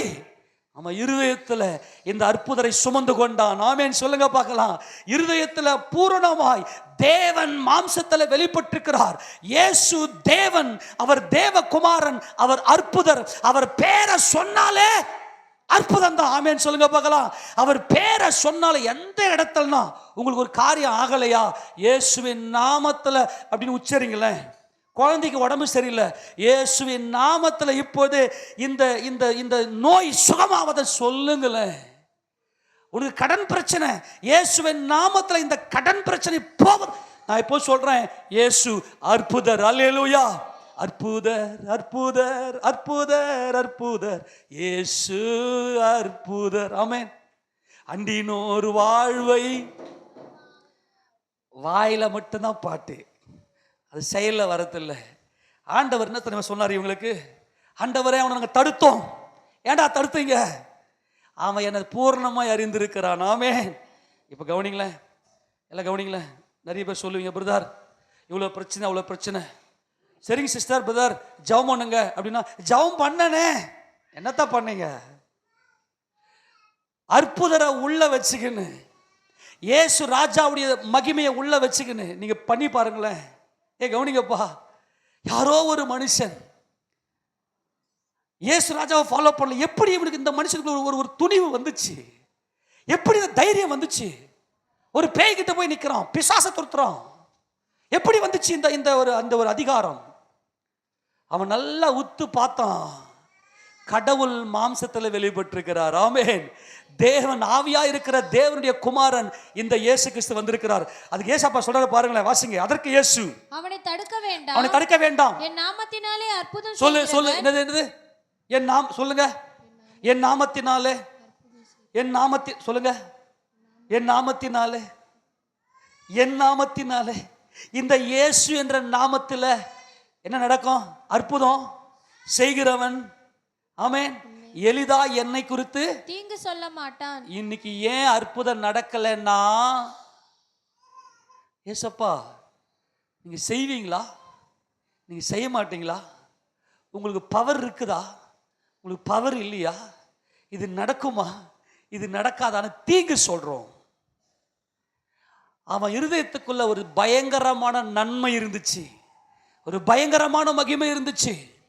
இவர் தேவன், இவர் தேவகுமாரன். இயேசுனால இவன் இருதயத்துக்குள்ள இவன் ஜீவனில் கலந்துட்டார். ஏன்னா அவரை கண்ட அப்போஸ்தலன் யோவான் சொல்றாரு, நாங்க அவரை கண்டோம், நாங்க இவரை பார்க்கல, இவருக்குள்ள இருந்து அவரை பார்த்தோம். ஆமென். அதரிசனமானவரை இந்த தரிசனமான தேவனுக்குள்ளே பார்த்தோம். இதே பார்வையை தான் இந்த மனுஷன் பார்த்திருக்கிறான். ஏங்க இன்னைக்கு உங்க வாழ்க்கையில் அற்புதம் நடக்கல? தீங்கு சொல்லுகிறோம். என்ன தீங்கு? இயேசு தேவன் என்கின்ற அந்த ஒரு நன்மையான இருதயம் நமக்கு இல்லை. அதனால தான் இன்னைக்கு நமக்கு அற்புதம் நடக்கல. யாரோ ஒரு மனுஷன் ஓடி போயிட்டு பிசாசினால் அவதிப்பட்டு கிடக்கிற ஒரு மனுஷனுக்கு சுகத்தை கொடுத்திருக்கிறான். இதை பார்த்து தடுக்கிறாங்க. இயேசு ராஜா நாமத்தில் நான் இனிமேல் அற்புதம் செய்ய போறேன். எத்தனை பேர் சொல்ல போறீங்க? ஆமெனா. நீங்க கட்டளை கொடுங்க. இயேசு தேவன், இயேசு அற்புதர். அவர் அவதாரம் எடுத்து வந்திருக்கிறார். அவர் இன்கார்னேஷன், அவர் அவதாரம் எடுத்து வந்திருக்கிறார். தேவன் மாம்சத்தில் வெளிப்பட்டிருக்கிறார். அவர் குற்றமற்றவர், பரிசுத்தர், அவர் மகா பிரதான ஆசாரியர், எனக்காய் பரிந்து பேசுகிறவர். ஏசப்பா சொல்லிட்டாரு, என் நாமத்தில் அற்புதம் செய்கிறவன் எளிதா என்னை குறித்து தீங்கு சொல்ல மாட்டான். அவன் இருதயத்துக்குள்ள நான் தேவன் என்பதை அவன் அறிந்திருக்கிறான், நான் தேவகுமார் என்பதை அறிந்திருக்கிறான். யார் யாருடைய இருதயத்தில் எல்லாம் இயேசு தேவன், அவர் அதிசயமானவர், அவர் அற்புதர், நமக்கு ஒரு பாலகன் பிறந்தார், நமக்கு ஒரு குமாரன் கொடுக்கப்பட்டார், கர்த்தத்துவம் அவர் தோளின் மேல் இருக்கும். கர்த்தத்துவம் சர்வத்தையும் ஆளுகை செய்கிற ராஜாதி ராஜாவாகிய கர்த்தத்துவம் இந்த இயேசு ராஜாவின் தோளின் மேல் இருக்கிறது. தேவனுடைய ஒரே பேரான குமாரன், சர்வத்தையும் ஆளுகை செய்கிற கர்த்தர் இவர். அவருடைய நாமம் அதிசயமானவர், ஆலோசனை கர்த்தர், வல்லமையுள்ள தேவன், நித்திய பிதா, சமாதான பிரபு. அவர் வந்தார்னா என் வாழ்க்கையில சமாதானம், அவர் வந்தார்னா என் வாழ்க்கையில நித்தியம், அவர் வந்தார்னா எனக்கு மகிமையான ஆலோசனை, அவர் எனக்கு உள்ளே வந்தார்னா வல்லமை, அவர் எனக்குள்ளே வந்தார்னா மகிமையிலே நான் பிரவேசிப்பேன். அவர் தேவன், அவர் அற்புதர். அந்த அற்புதர் என்கின்ற பார்வை உனக்குள்ள இல்லாததுனால தான் உனக்கு அற்புதம் நடக்கல. ஆனா இன்னைக்கு அவர் யாருன்னு தெரிஞ்சு போச்சு. ஆமேனா. நம்மை பின்பற்றல, என்னை குறித்து அவன் தீங்கு சொல்லல. என்ன தீங்கு சொல்லல? நான் ஆராதிக்கிறவர் ஜீவனுள்ள தேவன், ஜீவனுள்ள தேவன் என் நடுவில் இருக்கிறார். இந்த யோர்தான் பின்னிட்டு ஓடும். அல்லேலூயா. இந்த யோர்தான் குவியலாய் நிற்கும். ஆமென் சொல்லுங்களேன். இந்த கோலியாத்தை நிர்மூலமாக்குவேன். ஆமென் சொல்லுங்க. சிங்கங்களின் வாயை கட்டி போடுவார் என் தேவன். ஆமெனா. அக்கினியை அவிப்போம். காரணம் இயேசு ஜீவனுள்ள தேவன், அவர் எனக்குள்ளே இருக்கிறார். அவன் தீங்கு சொல்லல, அதனால தான் அற்புதம் நடந்துச்சு. ஆமெனா. இயேசு ராஜா தேவன், என்னை தேடி வந்த தேவன், எனக்காக உயிரை கொடுத்தவர். இன்னைக்கு எத்தனை பேர் உண்மையிலேயே நான் ஒரு அற்புதம் உண்மையிலேயே உணர்ந்திருக்கிறீங்க? ஆமே. அப்படியே உட்காந்து வீட்டில் போய் நல்லா தியானம் பண்ணுங்க. நமக்கே தெரியாது நாம் ஒரு அற்புதம்னு. முன்னாடி இருந்த கெட்ட கெட்ட சுபாவங்கள் அசிங்கமான சுபாவங்கள் எல்லாம் போயிட்டு ஒரு பயங்கர மகிமை நமக்குள்ள இருக்குது. இதெல்லாம் நம்ம பார்க்காம நம்ம இதெல்லாம் உட்காந்து தியானிக்காம நம்ம பாட்டுன்னு ஓடி நிற்கிறோம். கொஞ்சம் உட்காந்து நிதானிச்சு பாருங்க, நீங்க எவ்வளவு பெரிய அற்புதம் என்று தேவன் உங்களுக்கு வெளிப்படுத்தி காண்பிப்பார். ஆமென். இந்த அற்புதத்தை நீங்க உணர்ந்தீங்கன்னா நிச்சயமாக உங்க வாழ்க்கையில அனுதினமும் அற்புதம் நடக்கணும். நான் மறுபடியும் ஒரு காரியத்தை சொல்லுகிறேன். தேவ ராஜ்யம் என்பது வருத்தம், துன்பம், வேதனை இவைகளினால நம்முடைய இருதயத்தை கிழிக்க கூடாது. நம்முடைய இருதயம் நித்திய மகிழ்ச்சியினால் களிப்பா இருக்க வேண்டும். தேவகுமாரனாகிய இயேசு கிறிஸ்துவின் நாமத்துல நாம் எப்போதும் மனமகிழ்ச்சியா இருக்கணும். இப்ப மனமகிழ்ச்சியா இருக்கணும்னா நம்முடைய வாழ்க்கையில அற்புதம் நடந்தே ஆகணும். என்ன, இது பொல்லாத உலகம். இந்த பொல்லாத உலகத்தில் நாம் ஒவ்வொரு நாளும் போராடி கொண்டிருக்கிறோம். இந்த உலகத்தில் போராடி கொண்டிருக்கிற நமக்கு அற்புதம் நடந்தால் மட்டும்தான் நம்ம மகிழ்ச்சியா இருக்க முடியும். ஆமேனா? அப்போ அற்புதத்தை எப்படி நாம் பெற்றுக்கொள்ள முடியும் என்றால், நம்முடைய இருதயத்துக்குள்ள வாசமா இருக்கிற இயேசு கிறிஸ்துவின் நாமத்தில் ஒவ்வொரு நாளும் நாம் அற்புதங்களை செயல்படுத்தி கொண்டே இருக்க வேண்டும். ஆமேனா? நிச்சயமா சொல்றேன், இன்று முதற்கொண்டு உங்க வாழ்க்கையில ஒவ்வொரு அற்புதத்தை பார்க்க போறீங்க. ஆமேன். ஏன் சொல்லுங்க, உங்க இருதயத்தில் யார் வந்தது? அற்புதர் வந்து விட்டார். ஆமேனா? யார் வந்தது? அற்புதர் வந்து விட்டார். அங்க சொல்றாரு, நமக்கு விரோதியா இராதவன் நமது பட்சத்தில் இருக்கிறான். நமக்கு விரோதியா இராதவன் ஏன் தெரியுமா? அவருக்கு விரோதி யார் தெரியுமா? இயேசுராஜா எப்படி தன்னை விரோதித்தாங்க? பிரதான ஆசாரியர்களும் பரிசேயர்களும் சதுசேயர்களும் அப்புறம் தேவாலய சேனையும் நியாய சாஸ்திரிகளும் ஏரோதியர்களும் இப்படிப்பட்ட அநேக பிரிவு கூட்டத்தார்கள் எல்லாம் போயிட்டு இயேசுராஜாவை விரோதித்தார்கள், எதிர்த்தார்கள். நீ தேவகுமாரன் கிடையாது. பிரதான ஆசாரியன் நீ தேவகுமாரனை இல்லைன்னு சொல்லி தன்னுடைய வஸ்திரங்களையே கிழித்து கொண்டான். நியாயப்பிரமாணத்தையே மீறி தன் வஸ்திரங்களையே கிழித்து கொண்டான். ஆனால் இந்த மனுஷன் நமக்கு விரோதி அல்ல, அவன் நம்ம பட்சத்தில் இருக்கிறவன். யார் யாரெல்லாம் இயேசு கிறிஸ்துவின் பட்சத்தில் இருக்கிறீங்களோ நீங்க அற்புதம் செய்வீங்க. நீ அற்புதம் செய்வ. எந்த வியாதியா இருந்தாலும் இயேசுவின் நாமத்துல ஓடுனா ஓடிடும். ஏன் இன்னைக்கு அற்புதம் நடக்கலன்னா நீங்க இயேசு கிறிஸ்து பட்சத்துல இல்லைன்னு அர்த்தம். இங்க இந்த வசனத்தின்படி நம்ம பட்சத்தில் இருக்கிறவன் நமக்கு விரோதியா இல்லப்பா, அவன் நமக்கு நம்மோடு கூட இசைந்து இருந்து செயல்படுகிறான். இப்ப எல்லாரும் என்ன என்னப்பா சொல்றாங்க? சீசர்களை பார்த்து கேள்வி கேட்பார். எல்லாரும் என்ன என்னன்னு சொல்றாங்க? ஆண்டவரே, சிலர் உம்மை எலியா என்றும், சிலர் உம்மை எரேமியா என்றும், சில பேர் யோவான் ஸ்நானகன் மரித்தோர்ந்து எழுந்தார் என்றும், வேறு சிலர் தீர்க்கதரிசிகளை ஒருத்தர் சொல்றாங்க. சரி, அவங்களாம் சொல்றதை விடு. நீங்க என்ன சொல்றீங்க? நான் யாருன்னு நீங்க என்ன சொல்றீங்க? அப்ப பேதுரு சொல்றாரு, ஆண்டவரே, நீர் ஜீவனுள்ள தேவனுடைய குமாரனாகிய இயேசு கிறிஸ்து. ஆமென் சொல்லுங்க பார்க்கலாம். நீர் கிறிஸ்துவானவர். நீர் கிறிஸ்து. நீங்க யாரு சொல்லுங்க? நீங்க யாரு? நீங்க கிறிஸ்து. இதுதான் நமது பட்சத்தில் இருக்கிறவன் இயேசு கிறிஸ்து. ஆமென் சொல்லுங்க. இயேசு தேவனால் அனுப்பப்பட்ட தேவகுமாரன் என்பதை நீங்கள் பூரணமாய் விசுவாசித்தீர்களே ஆனால் உங்க வாழ்க்கையே அற்புதம். ஏனென்றால் நீங்கள் அற்புதம். கையத்தட்டி மகிமை செலுத்துவோமா? இயேசுவை கிறிஸ்து என்று விசுவாசிக்கிற ஒவ்வொருவனும் அற்புதம். அவருடைய வாழ்க்கையில் நடப்பது ஒவ்வொரு நாளும் அற்புதமே. ஆமெனா? எத்தனை புரிஞ்சு போச்சு? ஹல்லேலூயா. ஆமென் சொல்லுங்க. இயேசு கிறிஸ்து யாருங்க? கிறிஸ்து. சொல்லுங்க. எத்தனை பேர் இயேசுவை கிறிஸ்துவை விசுவாசிக்கிறீங்க? எத்தனை பேர் இயேசுவை கிறிஸ்துவை விசுவாசிக்கிறீங்க? ஆமெனா? அப்படியானால் நீங்க யாரு? ஆண்டவரே, ஒரு இச்சிக்கு பாரு, தைரியமா வாய் திறந்து பேசு. இயேசுவை கிறிஸ்துவை விசுவாசிக்கிறீங்களா? கையை உயர்த்தி ஆமென் சொல்லுங்க. நீங்க யாரு? நீங்க யாரு? அற்புதம். அப்போ உங்க வாழ்க்கையில ஒவ்வொரு நாளும் அற்புதத்தை பாருங்கயா. அற்புதமாய் நம்ம சாவையே பார்க்காம அவர்கிட்ட மகிமை அடைய போகிறோம். ஆமெனா? நீ இன்னைக்கு உன் வாழ்க்கையில் நடக்கிற அற்புதத்தை நீ பார்க்க தவறிட்டேன்னு வச்சுக்கோ, ரொம்ப ஆபத்து. கவனி, முன்னாடி வாழ்ந்தது பாவ வாழ்க்கை, பழைய மனுஷன் செத்து போயிட்டான். இப்ப வாழ்ந்திருக்கிறது கண்ணு திறந்துச்சு, எல்லாமே இயேசு. ஆமென். ஏன்னா எல்லாம் யாருக்குள்ள? எல்லாம் யாருக்குள்ள? இவருக்குள்ள. சகலமும் அவருக்குள். அவர் எல்லாவற்றுக்கும் முந்தினவர். எல்லாம் அவருக்குள். தண்ணி இயேசு, சோறு இயேசு, துணி இயேசு, வானம் இயேசு, சூரியன் இயேசு, எல்லாம் இயேசு. இப்போ உன் கண்ணு பார்க்கணும், அவர் அற்புதர். அல்லேலூயா. அந்த அற்புதர் எனக்குள் இருந்தால் என் வாழ்க்கையே. ஆமென். எத்தனை பேர் இயேசு கிறிஸ்துவின் பட்சத்தில் இருக்கிறீர்கள்? அப்படின்னா நீ அப்போஸ்தலர்கள். ஏன்னா தேவன் அவரை உயிரோடு எழுப்பி அவரோடு கூட புசித்து குடித்தவர்களாகிய எங்களுக்குத்தான் அவர் தங்க வெளிப்படுத்தி காண்பித்தார். அப்பனா அவரை எங்கள் இருதயத்தில் சுமந்து கொண்டிருக்கிறோம். அவர் நாமத்தில் அற்புதங்கள் செய்வோம். ஆமென்.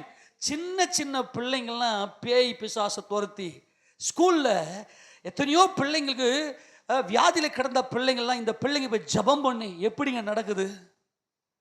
உங்களுக்குள்ள அற்புதர் இருந்தாருன்னா உங்க வாழ்க்கை ஒவ்வொரு நாள் அற்புதங்க. காலையில் எழுந்து அந்த அற்புதரை ஆராதனை பண்ணிட்டு போங்களேன். காலையில் எழுந்து, அப்பா எல்லாம் நீங்கப்பா, எனக்குள்ள நீங்க இருக்கிறீங்க, ஒவ்வொரு நாள் எங்களுக்கு வெற்றி தான்ப்பா, எங்க வாழ்க்கையில் அற்புதத்தை நாங்கள் பார்ப்போம்னு சொல்லிட்டு போனீங்கன்னாவே போதும், பெரிய காரியங்களை தேவன் செய்ய வல்லமை உடையவராக இருக்கிறார். ஆமேன் சொல்லாமா? நல்லா கவனிக்கணும். இந்த அற்புதங்களை கண்ட இந்த ஜனங்கள் எல்லாம் என்ன செஞ்சாங்க அப்படின்னா, அப்போஸ்தலர்கள் கைகளிலே தேவன் அற்புதங்களையும் அடையாளங்களையும் செய்தார். இந்த அப்போஸ்தலர்கள் ஜனங்களுக்குள்ளே அடையாளங்களையும் அற்புதங்களையும் செய்தார்கள். ப்ளீஸ், நான் ஒரே ஒரு கேள்வி கேட்குறேன். நீங்கள் என்ன பண்ணுறீங்கன்னா, வெளியில் போகிறீங்க, எங்கேயோ போயின்னுக்கிறீங்க. இப்போ பேரம்பக்கம் போகிறீங்க. பேரம்பக்கத்தில் போயிட்டு இருக்கும்போது யாருக்கோ ஒரு பேய் பிடிச்சின்னு ஆடிங்குது, அப்படியே பயங்கரமாக ஆடுது.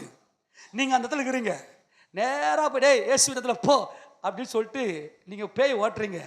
பேயை ஓட்டி எனக்கு ஃபோனை பண்ணுறீங்க. ஆமேனா? ஆமேனா? ஆமேனா இல்லையா? இயேசுவே உனக்குள்ள யார் இருக்கிறது? இந்த உலகத்தில் இருப்பவனும் எனக்குள் இருக்கிற இயேசு பெரியவர், அவர் அற்புதர், அவர் மரணத்தை ஜெயித்தவர். டாக்டரால கைவிடப்பட்ட ஒரு பேஷண்ட் இருக்கு, முடிஞ்சு போச்சு, உன் கதை முடிஞ்சு போச்சு, உனக்கு கேன்சருமா, எல்லா கரண்ட்டும் வச்சாச்சு, எல்லாம் கோபால் 60 கோபால் எல்லாத்தையும் கொடுத்தாச்சு, எல்லாம் முடிஞ்சு போச்சு, அவள்தான். இயேசுவே நாமத்தில் எழுந்திருந்தா உனக்குள்ள இருக்கிறாரா? நீ இயேசு ராஜா பட்சத்தில் இருப்பாயானால், இயேசு கிறிஸ்து தேவகுமாரன், இயேசு கிறிஸ்து. இயேசு யாருங்க? கிறிஸ்து. அப்போஸ்தலருடைய உபதேசம் என்ன தெரியுமா? அவர் ஜபாலயத்தில் போய் இந்த இயேசுவே கிறிஸ்து. ஆமெனா? நாசரேத்தில் வளர்ந்த, பெத்லகேமில் பிறந்த நாசரேத்தில் வளர்ந்த இந்த இயேசுவே கிறிஸ்து. கிறிஸ்து என்றால் தேவனுடைய ராஜா, தேவனால் அபிஷேகம் பண்ணப்பட்ட ராஜா, தேவகுமாரன், இவர் தேவன். இந்த விசுவாசம் உனக்குள் இருந்துச்சுன்னா, அவர் வந்தது யாருக்காக?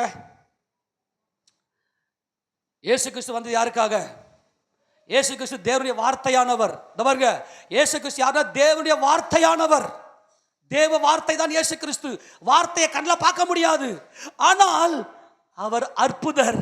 என்னை மீட்க, என்னை சந்திக்க, என்னை மகிமைப்படுத்த அவர் மனிதனானாரே, அவர் அற்புதர். கையை தட்டி மகிமை செலுத்தலாமா? அவர் அற்புதர். என்னை மீட்டெடுத்திருக்கிறாரே, அவர் அற்புதர். இயேசு கிறிஸ்து யாருங்க? அற்புதர். இயேசு கிறிஸ்து யாரு? ஏன் அவர் அற்புதர்? அவர் தேவன். ஆமென். எனக்காக மனிதனானார். சொல்லுங்க, இயேசு கிறிஸ்து யாரு?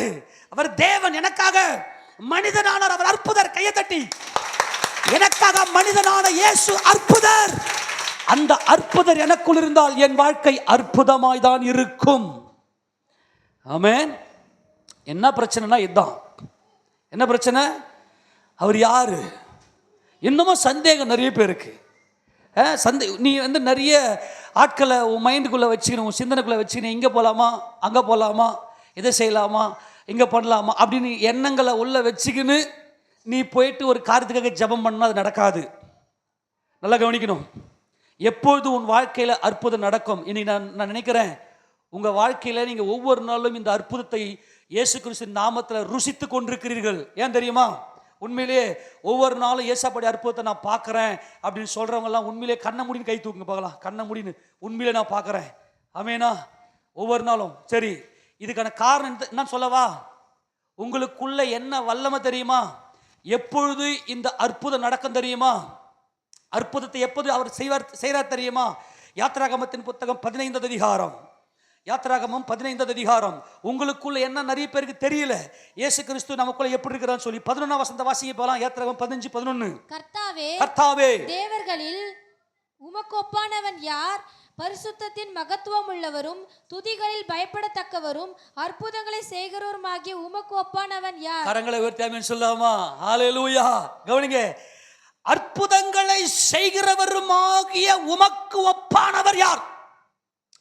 அப்போஸ்தலர்கள் கைகளிலே அற்புதங்கள் எப்படி நடந்தது, எதனால் நடந்துச்சு அப்படின்னா, கர்த்தாவே இயேசு தேவனே, தேவர்களில் உமக்கு ஒப்பானவர் யார்? நல்லா கவனிக்கணும்.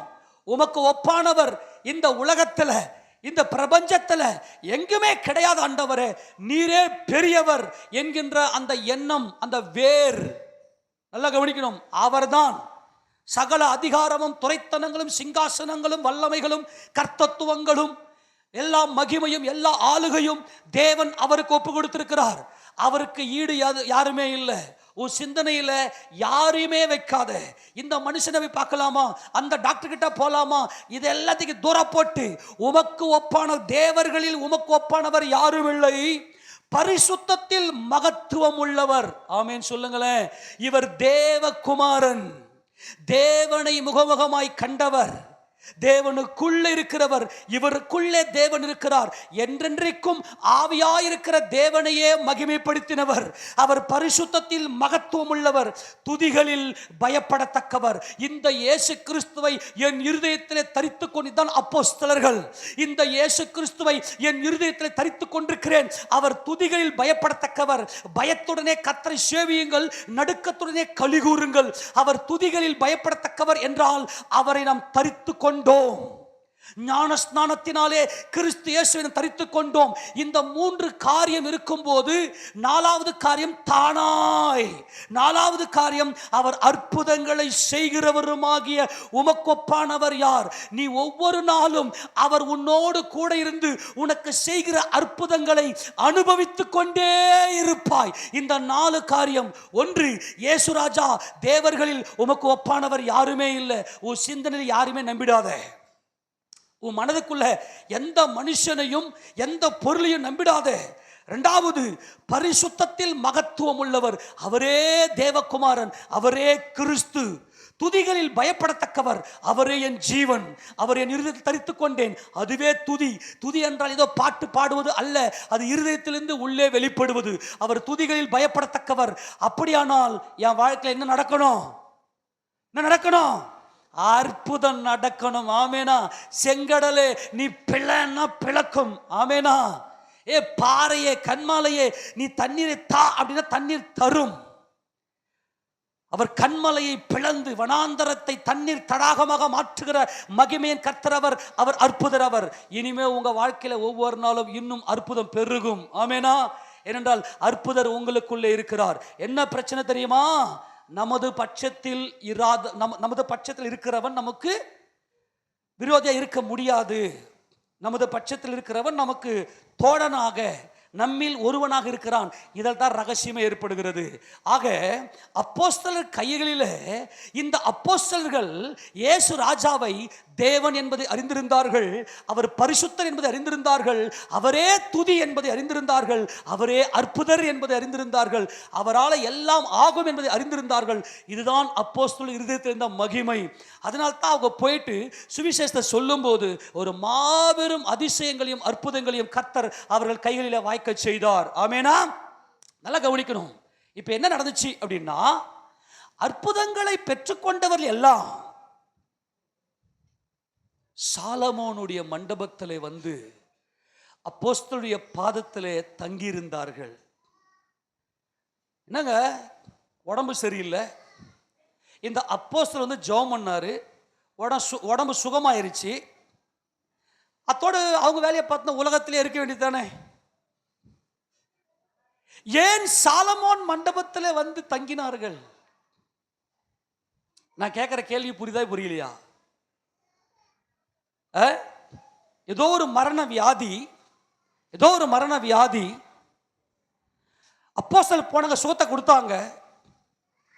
இந்த சுகத்தை பெற்றுக்கொண்டவர்கள் இருதயத்தில் இயேசு ராஜாவே உள்ள வந்ததனால இவர்கள் சொன்ன இந்த அதிகாரம் உள்ள அந்த நாமம் அவர்களுடைய செவிகள் வழியாய் உள்ளே போய் இருதயத்தில் இந்த இயேசு உள்ளே போய் அற்புதமாய் அவருடைய இருதயத்தில் குடிகொண்டதனால அவர்கள் அற்புதமாய் அந்த உலகத்தை விட்டு சாலமோன் மண்டபத்துக்கு ஓடி வந்து விட்டார்கள். வசந்த மறுபடியும் வாசி. அப்போஸ்தலர் நடவடிக்கைகள் புத்தகம் 5ஆம் அதிகாரம் 12 மறுபடியும் வாசிங்க. அப்போஸ்தலருடைய கைகளினாலே அநேக அற்புதங்களும் அடையாளங்களும் ஜனங்களுக்குள்ளே செய்யப்பட்டது. எல்லாரும் ஒருமனப்பட்டு, நல்லா கவனிங்க, எல்லாரும் எப்பா சபையில இருக்கிற எல்லாரும் ஒருமனப்பட்டு சாலமோனுடைய மண்டபத்தில் இருந்தார்கள். எங்க இருந்தாங்க? எல்லாம் கவனிங்க, ஒரு மனம், எல்லாம் சகோதரிகள் என்கின்ற ஒரு மனதோட எல்லாரும் ஓடி வந்து சாலமோன் மண்டபத்தில் இருந்து விட்டார்கள். சாலமோன் மண்டபத்தில் இருந்தார்கள் அப்படின்னா என்ன அர்த்தம்னா, இவங்களுடைய ஆராதனை, இவங்களுடைய உபதேசம், அப்போஸ்தல உபதேசம் எல்லாம் எங்க நடந்துச்சுன்னா சாலமோன் மண்டபத்தில். இந்த சாலமோன் மண்டபம் எங்கே இருக்கிறது? எங்கே இருந்துச்சு? ஏன் இவங்க சாலமோன் மண்டபத்துக்கு ஓடி வந்தார்கள்? நல்லா கவனிங்க. அலங்கார வாசல் என்னப்பட்ட வாசல் அண்டையில் தாயின் வயிற்றில் சப்பானியை பிறந்த ஒரு முடவனை சுமந்து கொண்டு வந்து நிறுத்தினார்கள். ஜப வேலையாகிய அந்த ஜப நேரத்தில் அப்போஸ்தலர் பேதுருவும் யோவானும் அலங்கார வாசலுக்குள்ளே நுழைய போன அவர்களை இந்த முடவன் உற்று பார்த்தான். நீ எதிர்பார்க்கிற வெள்ளியும் பொண்ணு என்கிட்ட இல்லை, எங்களுக்கு உள்ள இருக்கிறத அவனுக்கு கொடுக்கிறேன். நசரனாகிய இயேசுவின் நாமத்தில் எழுந்து நட அப்படின்னு சொன்னதும் அவன் துள்ளி குதித்து எழுந்து நடந்தான். ஆமேனா? நல்லா கவனிங்க. இது எப்ப நடந்துச்சு? 2ஆம் அதிகாரத்தில் பெந்தகோஸ்தே பண்டிகையில் ஒரு பெரிய மகிமை. 3ஆம் அதிகாரத்தில் பெந்தகோஸ்தே மறுநாளோ அல்லது அந்த வாரத்திலேயோ நடந்திருக்கு. நடந்தது என்ன நடந்துச்சுன்னா, அப்போஸ்தலர்கள் நேரா சாலமோன் மண்டபத்தில், தேவாலயத்தில் இருக்கக்கூடிய சாலமோன் மண்டபத்தில் அவர்கள் இருந்ததும் இந்த இயேசு என்கின்ற அற்புதரை தங்கள் இருதயத்துக்குள்ளே சுவைத்தவர்கள், அனுபவித்தவர்கள் எல்லாரும் அப்போஸ்தலருடைய பாதத்தில் சாலமோன் மண்டபத்தில் வந்து தங்கிவிட்டார்கள். ஆமேனா? இவங்க நேரா இந்த சுகத்தை கொடுத்துட்டு அப்போஸ்தலர் சாலமோன் மண்டபத்துக்கு அங்க போய் நின்னதும் ஜனங்கள் எல்லாரும் தேவாலயத்தில் சாலமோன் மண்டபத்துக்கு ஓடி வந்தார்கள். சொல்லுங்க, என்ன பண்ணாங்க? ஓடி வந்தார்கள். வாசிங்க 3ஆம் அதிகாரம் அப்போஸ்தலர் நடபடி புத்தகத்தில் 11 வாசிக்க பார்க்கலாம். குணமாக்கப்பட்ட சப்பானி பேதுருவையும் யோவானையும் பற்றி கொண்டிருக்கையில், எல்லாம் கவனிங்க, அந்த சப்பானி யாரை பற்றி கொண்டான்? சொல்லுங்க, யாரை பற்றி கொண்டான்? அப்போஸ்தலரை பற்றி கொண்டான். ஏன் சொல்லுங்க? இந்த சப்பானிக்குள்ள அற்புதர் உள்ளே வந்து விட்டார். இந்த சப்பானிக்குள்ள அற்புதர் குடிகொண்டிருக்கிறார். இந்த சப்பானிக்குள்ள இந்த அற்புதர் மகிமையை வெளிப்படுத்தியிருக்கிறார். ஆமேனா? அப்போ இவன் என்ன செய்தான்? அப்போஸ்தலரை பற்றி கொண்டான். ஜனங்கள் எல்லாரும் பிரமித்து சாலமோன் மண்டபம் என்னப்பட்ட மண்டபத்திலே அவர்களுக்கு ஓடி வந்தார்கள். எல்லாம் சொல்லுங்க, என்ன பண்ணாங்க? சொல்லுங்க, என்ன பண்ணாங்க? ஓடி வந்தார்கள். சொல்லுங்க, அடைக்கல பட்டணத்துக்கு. சொல்லுங்க, அடைக்கல பட்டணத்துக்கு ஓடி வந்தார்கள். இவர்கள் சாலமோன் மண்டபத்திற்கு ஓடி வந்தார்கள். இந்த சாலமோன் மண்டபம் எங்கே இருந்தது? நல்லா கவனிக்கணும். இந்த சாலமோன் மண்டபம் எங்கே இருந்துச்சு? முதலாவது தேவாலயத்தில் சாலமோன் மண்டபம் எங்க இருந்துச்சு அப்படின்னா, நல்லா கவனிங்க, ஆலயத்தை எப்படி கட்டினாங்க? ஆசரிப்பு கூடாரத்தினுடைய பேட்டர்ன் எப்படி? பிராகாரம், அந்த பிராகாரத்தில் பலிபீடமும் கடல் தொட்டியும் இருக்கும். அடுத்தது பரிசுத்த ஸ்தலம். இந்த பரிசுத்த ஸ்தலத்தில் உள்ள வந்த குத்து விளக்கின் வெளிச்சம். அப்படியே இந்த பக்கம் பார்த்தீங்கன்னா, வலது பக்கம் பார்த்தீங்கன்னா சமூகத்தப்ப மேஜை இருக்கும். அப்படியே முன்னாடி பார்த்தீங்கன்னா தூபபீடம் இருக்கும். தூபபீடம், மகா பரிசுத்த ஸ்தலத்துக்குள்ள உடன்படிக்கை பெட்டி இருக்கும். இதே பேட்டர்னில் தான் சாலமோன் தேவாலயத்தை கட்டினார். அதாவது பரிசுத்த ஸ்தலம், மகா பரிசுத்த ஸ்தலம், பிராகாரம். சாலமோன் கட்டும்போது இந்த சாலமோன் மண்டபம் எங்கே இருந்துச்சு அப்படின்னா, தேவாலயத்துக்கு உள்ளே போகிற அந்த என்ட்ரன்ஸுக்கு முன்னாடியே இந்த சாலமோன் மண்டபத்தை சாலமோன் கட்டியிருந்தார். அது எப்படி கட்டப்பட்டிருந்துச்சு அப்படின்னு பார்க்கும்போது அங்கே சொல்றாங்க, அந்த கற்கள் எல்லாம் பயங்கர ஒயிட். ஜோசபஸ் என்கின்ற வரலாற்று ஆசிரியர் சொன்னதாக கில் கமெண்ட்ரியில் போய் நான் பார்த்தேன். அதனுடைய அதனுடைய கல்லெல்லாம் பார்த்தீங்கன்னாக்கா ஒரே கல் 20 முழம் நீளமும் 6 முழம் அகலமும் பயங்கர ஒயிட். அந்த கல்லை பார்த்தா அவ்வளோ பியூர் ஒயிட்ல இருந்திருக்கு. ஒரு முழம் என்பது ஏறக்குறைய 1.5 அடி. அப்போ 20 முழம் 30 அடி. அப்புறம் இந்த பக்கம் 9 அடி, ஏறக்குறைய 9-10 அடி அகலம். நீளம் அவ்வளோ பெரிய கல்லில் வச்சு பெரிய பெரிய தூண்களை வச்சு அந்த மண்டபத்தை கட்டி வைத்திருந்தார். இந்த சாலமோன் மண்டபம் என்பது முதலாவது தேவாலயத்தின் காலத்தில் இந்த சாலமோன் மண்டபம் தேவாலயத்துக்கு வெளியே இருந்துச்சு. ஒரு வசந்த வாசிக்க பார்க்கலாம். 2 நாளாகமத்தின் புத்தகம் 9வது அதிகாரம் திருப்பி கொள்ளுங்க. அங்கே சேபா தேசத்து ராஜஸ்திரி சாலமோனுடைய கீர்த்தியை கேள்விப்பட்டு உள்ளே வந்ததும் அங்கே எப்படிப்பட்ட பிரமை கொண்டாள் என்பதை குறித்து 2 நாளாகமத்தின் புத்தகம் 9வது அதிகாரம் 9வது அதிகாரத்தில் 3 வாசிக்கலாம். சேபாவின் ராஜஸ்திரீ சாலமோனுடைய நாணத்தையும் அவன் அரண்மனையையும் அவன் பந்தியில் போஜன பதார்த்தங்களையும் அவன் ஊழியக்காரன் வீடுகளையும் அவன் உத்தியோகஸ்தரின் வரிசையும் அவர்கள் வஸ்திரங்களையும் அவருடைய பான பாத்திரக்காரரையும் அவர்கள் வஸ்திரங்களையும் கர்த்தருடைய ஆலயத்துக்குள் பிரவேசிக்கும் நடை மண்டபத்தையும் கண்ட சொல்லுங்க. நடை மண்டபம் கர்த்தருடைய தேவாலயத்துக்குள்ளே முன்னாடியே இந்த சாலமோனுடைய மண்டபம் இருந்தது. இந்த சாலமோன் மண்டபத்தில் தான் நியாயாசனம்லாம் வைக்கப்பட்டு அங்கே நியாயம் விசாரிக்கப்பட்டிருக்கலாம். அதே போல் அவர் அநேக மண்டபங்களை கட்டினார். அநேக லீபனோன் வனம் என்கின்ற ஒரு வனத்தையும் கட்டினார். அதில் பார்த்தா பெரிய பெரிய தூண்களை நிறுத்தி இந்த மண்டபத்தை கட்டினார். நல்லா கவனிக்கணும், ரொம்ப முக்கியமான சத்தியம். அப்போ சேபா தேசத்து ராஜஸ்திரி உள்ள போது தேவாலயத்தை பார்க்கறதுக்கு முன்னாடி அவளுக்கு என்ன ஷாக் அப்படின்னா, அந்த தேவாலயத்துக்கு முன்னாடி போகிற சாலமோன் கட்டின நடை மண்டபம், சாலமோன் மண்டபம். நேபுகாத் நேச்சார் கிமு 586 இந்த முதலாவது தேவாலயத்தை அழித்து தீக்கிரையாக்கி விட்டு போய்விட்டார். 2ஆம் தேவாலயம் கிபி 516 பிரதிஷ்டை பண்ணப்பட்டது. மறுபடியும் பிரதான ஆசாரனுக்கு யோசுவாவின் மூலமாகவும் தாவீதினுடைய வம்சத்தில் வந்த செருபாபேல் என்கிற தலைவன் மூலமாய் 2ஆம் தேவாலயம் கட்டப்பட்டுச்சு. அந்த தேவாலயம் முந்தின தேவாலயத்தை பார்க்கலும் பெரிய பிரம்மாண்டமெல்லாம் ஒன்றும் இல்லை. ஆனால் இந்த 2ஆம் தேவாலயத்தில் சாலமோன் மண்டபம் எங்கே இருந்துச்சு அப்படின்னா, அந்த பிராகாரத்துக்கு உள்ள சொல்லுங்க பார்க்கலாம், எங்க இருந்துச்சு? தேவாலயத்தில் பிராகாரம் இருக்கும், பரிசுத்த ஸ்தலம் இருக்கும், மகா பரிசுத்த ஸ்தலம் இருக்கும். இந்த 2ஆம் தேவாலயத்தில் இந்த சாலமோன் மண்டபம் எங்கே இருந்துச்சு அப்படின்னாக்கா தேவாலயத்துக்கு உள்ள இருந்துச்சு. ஆமென் சொல்லுங்க பார்க்கலாம். நல்லா கவனிக்கணும். இந்த சாலமோன் மண்டபம், சாலமோன் என்றால் பீஸ், சமாதானம், ஷலோம்.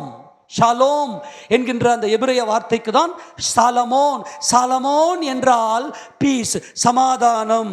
இந்த சாலமோன் மண்டபம் 2ஆம் தேவாலயத்துக்குள்ளே இருந்ததுக்கு காரணம் என்ன? ஆண்டவர் சொல்லிட்டாரு. என்னங்கடா, முந்தின தேவாலயத்தை நீங்க பார்த்திருந்தவங்க இந்த 2வது தேவாலயத்தை கட்டும் போது அது எவ்வளோ பெரிய பிரம்மாண்டம். ஆனால் இன்னைக்கு இந்த இந்த 2ஆம் தேவாலயம் அற்பமா இருக்குதே அப்படின்னு உங்க கண்ணுக்கு ரொம்ப அற்பமா தெரியுதா? ஆனா கர்த்தர் சொன்னார் ஆகாய் தீர்க்கதரிசியின் மூலமாய், முந்தின தேவாலயத்தின் மகிமையை பார்க்கிலும் இந்த பிந்தின தேவாலயத்தின் மகிமை பெரிதா இருக்கும். ஆமேனா? ஏன் தெரியுமா? சாலமோன் மண்டபம் தேவாலயத்துக்கு உள்ளே இருக்கும். ஆமேன். எங்க இருக்கும்? சாலமோன் மண்டபம் தேவாலயத்துக்கு உள்ளே இருக்கும். எல்லா ஜனங்களையும், எல்லா புறஜாதி ஜனங்களையும் கண்ணீரோடும் வேதனையோடும் துக்கத்தோடும் துன்பத்தோடும் அழுது கொண்டிருக்கிற எல்லாருடைய கண்களையும் கண்ணீரையும் துடைக்கிற என் கர்த்தர், என் குமாரனை நான் அனுப்புவேன்.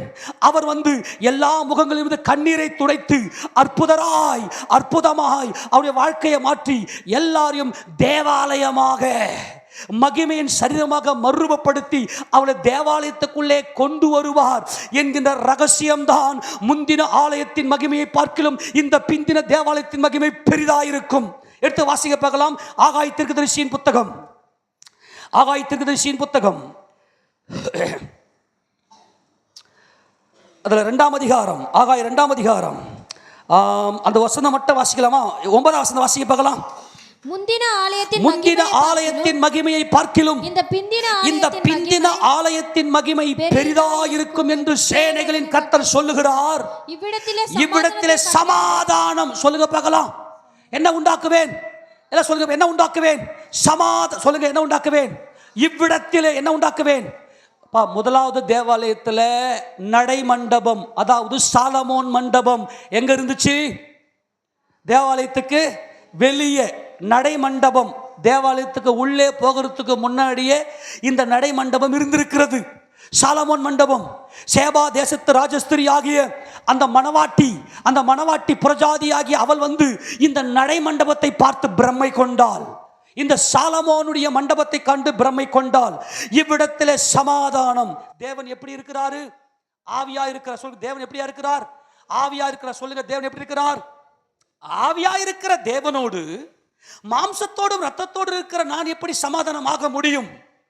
அவரோடு கூட சமாதானம் ஆக வேண்டுமே ஆனால் சமாதான கர்த்தர், அந்த அற்புதர் இந்த மண்ணுலகுக்கு வந்தே ஆக வேண்டும்.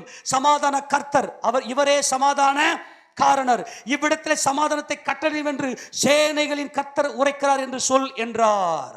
ஆமென் சொல்லுங்க. இவ்விடத்தில் என்ன கட்டளையிடுவேன்? சமாதானத்தை கட்டளையிடுவேன்.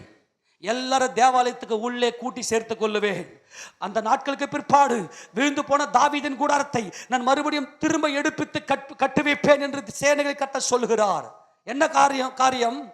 எல்லாரையும் நமக்கு எதிரடியாக இருந்த அந்த திரையை கிழித்து, மாம்சமாகிய திரையை கிழித்து புதிதும் ஜீவனமான மார்க்கத்தை உண்டு பண்ணி எல்லாரையும் தேவாலயத்துக்குள்ளே, சாலமோனின் மண்டபத்துக்குள்ளே.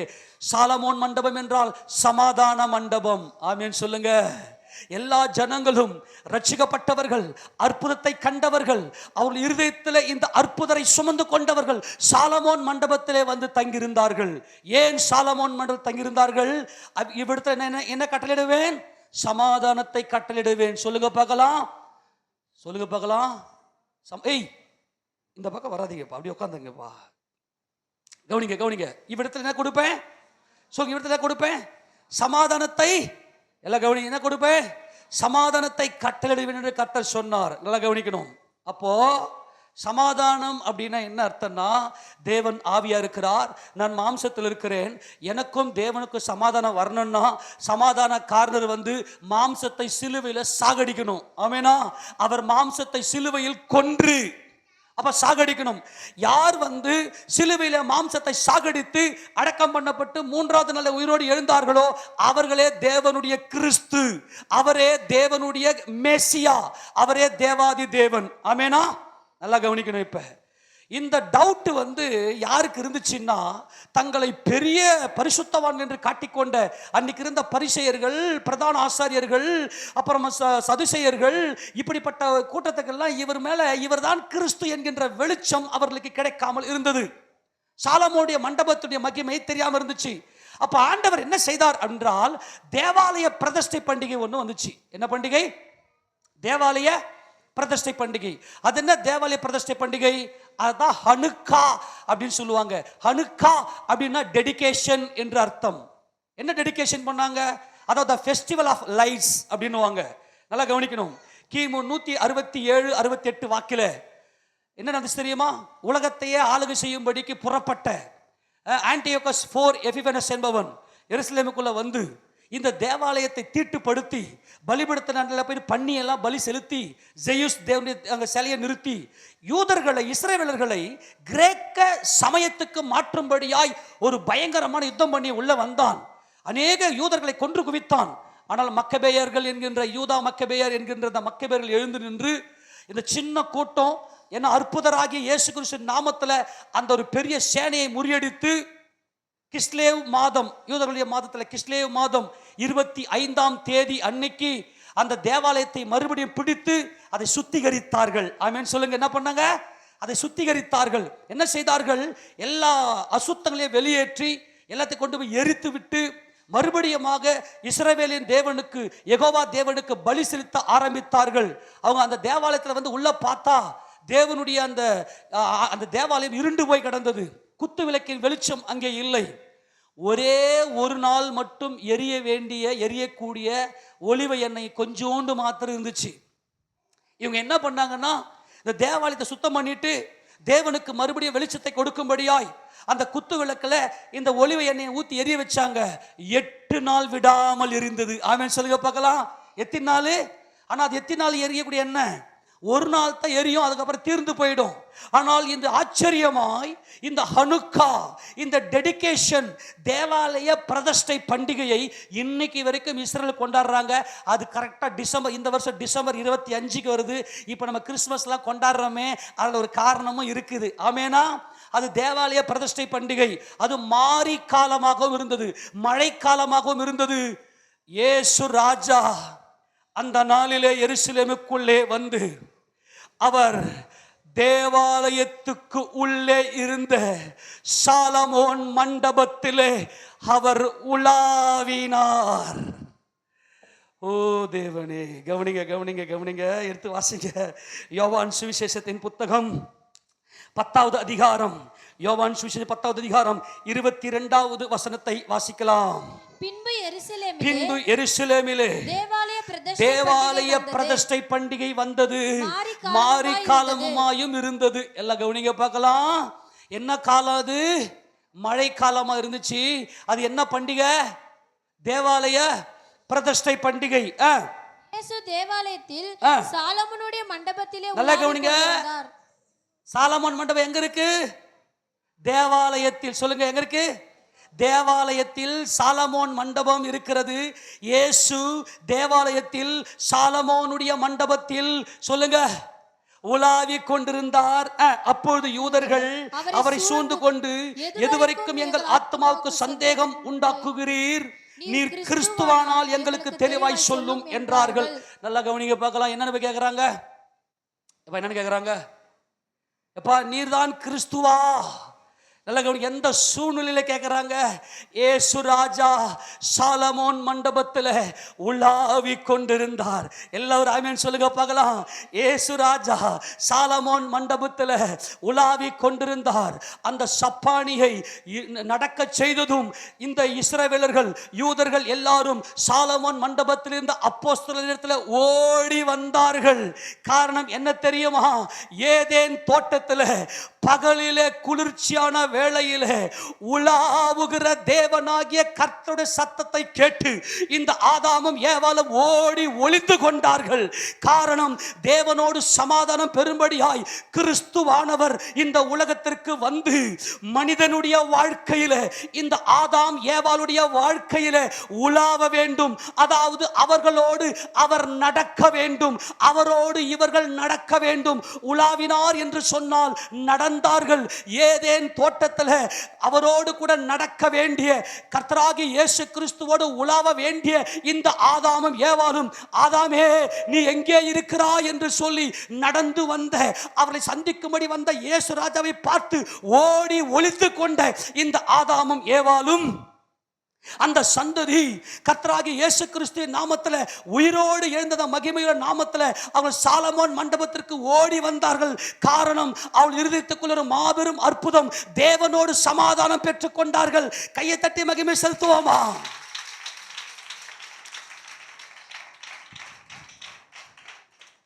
இன்னைக்கு ஏதோ எங்க வாழ்க்கையில கடன் பிரச்சனை போச்சு, வியாதி குணமாச்சு, எங்க வாழ்க்கையில் ஏதோ ஒரு அற்புதம் நடந்துச்சுன்னு சொல்லிட்டு வெளியே போற கூட்டம் அல்ல. சாலமோன் மண்டபத்தில் வந்து உட்கார்ந்து தேவனோடு சமாதானம் பெற்றிருக்கிறவர்கள் நாம் எல்லாரும்.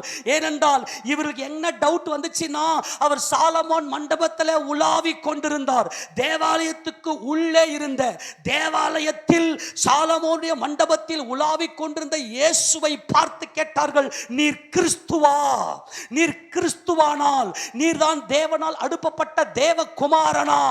ஆமா, என் இயேசு தேவகுமாரன் என்று என் வாழ்க்கையிலே அவர் அற்புதம் செய்தார் என்று சொல்லி, அவரே தேவகுமாரன், அவரே தேவாதி தேவன் என்று விசுவாசிக்கிற அத்தனை பேரும் அற்புதர்கள். கையெல்லாம் தட்ட மாட்டேன். ஆண்டவரே,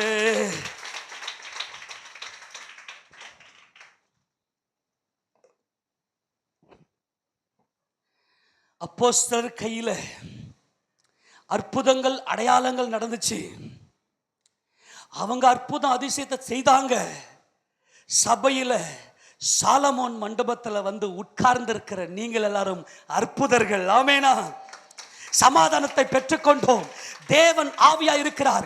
இவரே சமாதான காரணர். இவரோடு கூட நாம் இயேசு கிறிஸ்துவின் நாமத்தில் தேவனோடு சமாதானம் பெற்று தேவ பிள்ளைகளாக இருக்கிறோம். எங்க வாழ்க்கையே ஒரு அற்புதம். ஆமெனா? எங்க வாழ்க்கையில ஒவ்வொரு நாளும் அற்புதம். எடுத்து வாசிக்க பார்க்கலாம் அந்த வசனத்தை. ஆதியாகமத்தின் புத்தகம் 3வது அதிகாரத்தில் 8வது வசனம் வாசிக்க பார்க்கலாம். 3:8. பகலில் குளிர்ச்சியான வேளையிலே தோட்டத்தில் உலாவுகிற. ஆமேனா? நல்ல கவனிங்க. எங்க உலாவுகிற? ஏதேன் தோட்டத்தில் உலாவின கர்த்தராகிய இயேசு கிறிஸ்து சத்தத்தை அவர்கள் கேட்டு ஓடி போய் ஒளிந்து கொண்டார்கள். அப்பாவின் சத்தத்தை கேட்டு, நம்முடைய ரட்சகரின் சத்தத்தை கேட்டு. காரணம், உள்ளே பாவம் இருந்தது. அவர்கள் ஓடி ஒளிந்து கொண்டார்கள். இந்த அற்புதரை அவர்கள் ருசிக்கவில்லை, இந்த அற்புதரை அவர் அனுபவிக்கவில்லை. ஆனால் கர்த்தரோ சாலமோனுடைய மண்டபத்தில் உலாவினார். சாலமோன் என்றால் சமாதானம். இவரே சமாதான காரணர், இவரே கிறிஸ்து, இவரே என் பாவத்தை ரட்சிக்க வந்த ரட்சகர். ஆமென் சொல்லாமா? ஆமேனா? அதனால்தான் அவரோடு கூட என்னென்னைக்கு தேவனோடு கூட நித்திய காலமாய் வாழ்வதற்காக நம்முடைய வாழ்க்கையை தேவன் அற்புதமாய் மாற்றி இருக்கிறார். ஆமேனமா? ஆமேனா? ஹல்லேலூயா. அன்றைக்கு உலாவினாரே ஏதேன் தோட்டத்தில், உனக்கும் உன் இளவயதின் மனைவிக்கும் நான் சாட்சியா இருக்கிறேன். எனக்கு குடும்பம் வேண்டும், எனக்கு குடும்பம் தான் வேணும். ஆதாமே, உனக்கும் உன் இளவயதின் மனைவிக்கும் உனக்கு நான் சாட்சியாக நிற்கும்படியா வந்திருக்கிறேன். ஆனால் அவர்களோ பாவம் செய்துவிட்டு ஓடினார்கள். குடும்பம் பிரிஞ்சுது. குடும்பத்தில் சமாதானம் இல்லை, குடும்பத்தில் வேதனை, குடும்பத்தில் துக்கம், போராட்டம், பிரச்சனைகள் இவையெல்லாம் உள்ளே வர ஆரம்பித்தது. அதனால அதே கர்த்தராகிய இயேசுராஜன், அதே தேவனாகிய கர்த்தர் சாலமோன் மண்டபத்தில் அவர் உலாவினார். ஆமென் சொல்லுங்க. அவர் வந்ததே எதுக்கு தெரியுமா? நம்மை சாலமோன் மண்டபத்தில் ஏதேன் தோட்டத்தை விட்டு வெளியே ஓடிவிட்ட அந்த மனிதன், அவர்கள் எல்லாரும் ஓடி ஒளிந்து கொண்டவர்கள் ஓடி வந்தார்கள் சாலமோன் மண்டபத்துக்கு. எத்தனை சந்தோஷமா இருக்குது. ஆமெனா? 3ஆம் அதிகாரத்தில் பார்க்கிறோம், அப்போஸ்தலர் சாலமோன் மண்டபத்தில் இருந்ததும் இந்த ஜனங்கள் எல்லாம் ஓடி வந்தார்கள். நாம் எல்லாம் ஓடி வந்திருக்கிறோம். ஆமெனா? எத்தனை சந்தோஷமா இருக்குது. ஏதேன் தோட்டத்தில் உலாவுனர் யாரு? இயேசு ராஜா. ஆமென். அதான் சாலமோன் மண்டபம். காரணம், அங்கே ஆண்டவர் சொல்லிட்டார் தெளிவா, இந்த கனியை நீ புசிக்காத, இதை புசிக்கிறனால நீ சாகவே சாவா என்று கர்த்தர் சொன்னார். அவர்கள் மீறுதல் செய்துவிட்டு, இந்த பாவத்தை செய்துவிட்டு அப்பாவின் உறவை விட்டு வெளியே வந்து விட்டார்கள். ஆனால் அதே கர்த்தர் மறுபடியும் இந்த வசனங்களை வாசித்து நம்ம முடிக்க போறோம். திருப்பி இந்த 1 by 1 இப்போ வாசிக்க பார்க்கலாம். இந்த சாலமோன் மண்டபத்தில் உலாவினாரே. 10:23 வாசி மறுபடியும். யோவான். இயேசு தேவாலயத்தில் சாலமோனுடைய மண்டபத்திலே, இயேசு தேவாலயத்திலே சாலமோன் மண்டபத்திலே உலாவிக் கொண்டிருந்தார். இப்போ வாசி அப்போஸ்தலர் புத்தகம் 3வது அதிகாரத்தில். அப்போஸ்தலர் 3வது அதிகாரத்தில் குணமாக்கப்பட்ட சப்பானி பேதுருவையும் யோவானையும் பற்றிக் கொண்டிருக்கையில் ஜனங்கள் எல்லாரும் பிரமித்து சாலமோன் மண்டபம் என்னப்பட்ட மண்டபத்திலே அவர்களுக்கு ஓடி வந்தார்கள். கரங்களை தட்டுவோமா? ஹல்லேலூயா. அங்கே ஏதேன் தோட்டத்திலே உலாவுகிற அந்த சத்தத்தை கேட்டு ஓடி ஒளிந்த ஆதாமும் ஏவாளும் அந்த சாலமோன் மண்டபத்தில் இயேசு ராஜாவுக்கு, தேவனுக்கு விரோதமாய் பாவம் செய்துவிட்டு ஓடி ஒளிந்த இந்த மனுக்குலத்தை மீட்கிறதுக்காக வந்த கிறிஸ்து. அதனால் தான் இந்த பிரதான ஆசாரியர்கள் எல்லாம் போய் கேட்கிறாங்க, அந்த சாலமோன் மண்டபத்தில் உலாவி கொண்டிருந்த இயேசு ராஜாவை பார்த்து கேட்கிறாங்க, நீர் கிறிஸ்துவா? நீர் தேவகுமாரனா? நீர் தேவனா? ஆமென்.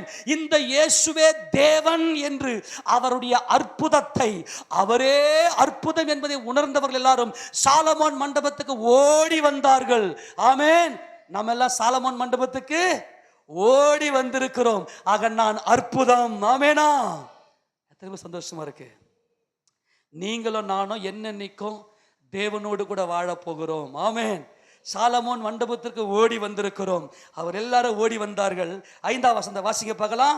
5:12 அப்போஸ்தலர் 5:12 அப்போஸ்தலருடைய கைகளினாலே அநேக அடையாளங்களும் அற்புதங்களும் ஜனங்களுக்குள்ளே செய்யப்பட்டது. எல்லாரும் ஒருமனப்பட்டு சாலமோனுடைய மண்டபத்தில் இருந்தார்கள். ஆமென் சொல்லுங்க.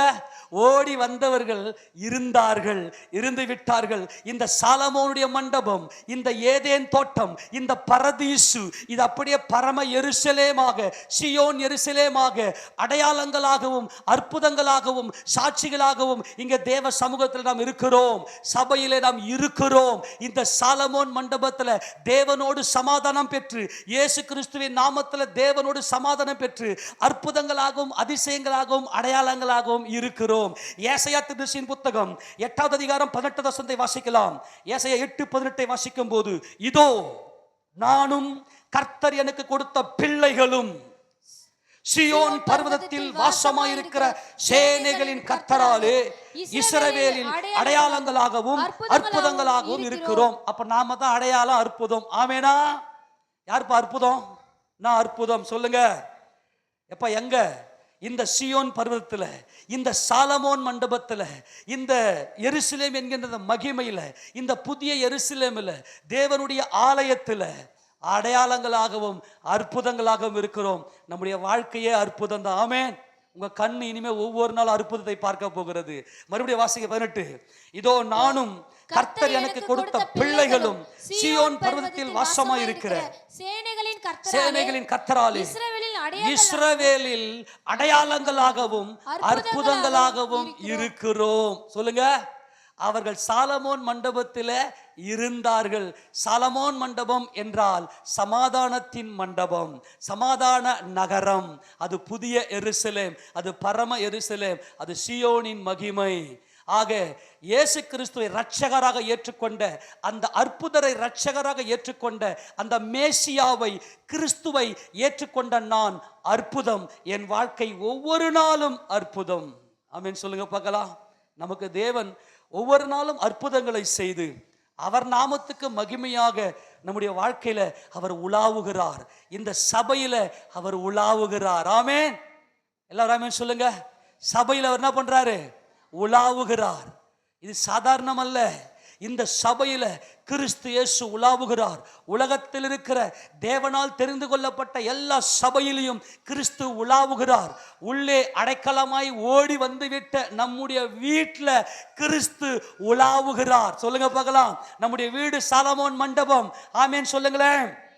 அப்போஸ்தலர் எங்க நின்று பிரசங்கம் பண்றாங்களோ அதான் வீட்டு கூட்டம், அதான் வீட்டு விசிட்டிங்லாம் வரும்போது அங்கே அங்கே வீட்டுக்கு வந்து ஏன் வசனத்தை வாசித்து காட்டுறோம், ஏன் வசனத்தை சொல்லி ஜெபிக்கிறோம். அப்போஸ்தலருடைய அந்த உபதேசத்தில் நீங்கள் நிலைத்திருப்பீர்களானால் உங்களுடைய வீடு சாலமோன் மண்டபம். உங்க வீட்டில் அந்த ஆதாம் ஏவாளுக்குள்ள பகலிலே குளிர்ச்சியான வேலையிலே உலாவும்படி வந்த கர்த்தர் உங்க வீட்டுக்குள்ள உலாவி கொண்டிருக்கிறார். கையை தட்டுவோமா? உங்க குடும்பத்துல உலாவி கொண்டிருக்கிறார். கணவன் மனைவி உறவுல அவர் உலாவி கொண்டிருக்கிறார். உங்கள் உறவுகள் நல்ல ஒரு சமாதானம் பெறும், உங்க குடும்பம் சமாதானம் பெறும். இதுதாங்க அற்புதர். என் வாழ்க்கையில வந்த அற்புதர் என்னோடு உலாவி கொண்டிருக்கிறார். சும்மா இல்லை. நீ எங்க இருக்கிறியோ அந்த இடத்துல உன் பக்கத்துல உன் கர்த்தர் உன்னோடு நடந்து கொண்டிருக்கிறார். நீ வேலைக்கு போனாலும் உன் கூட இருக்கிறார். இதுவே கர்த்தர். இது சும்மா இல்லை.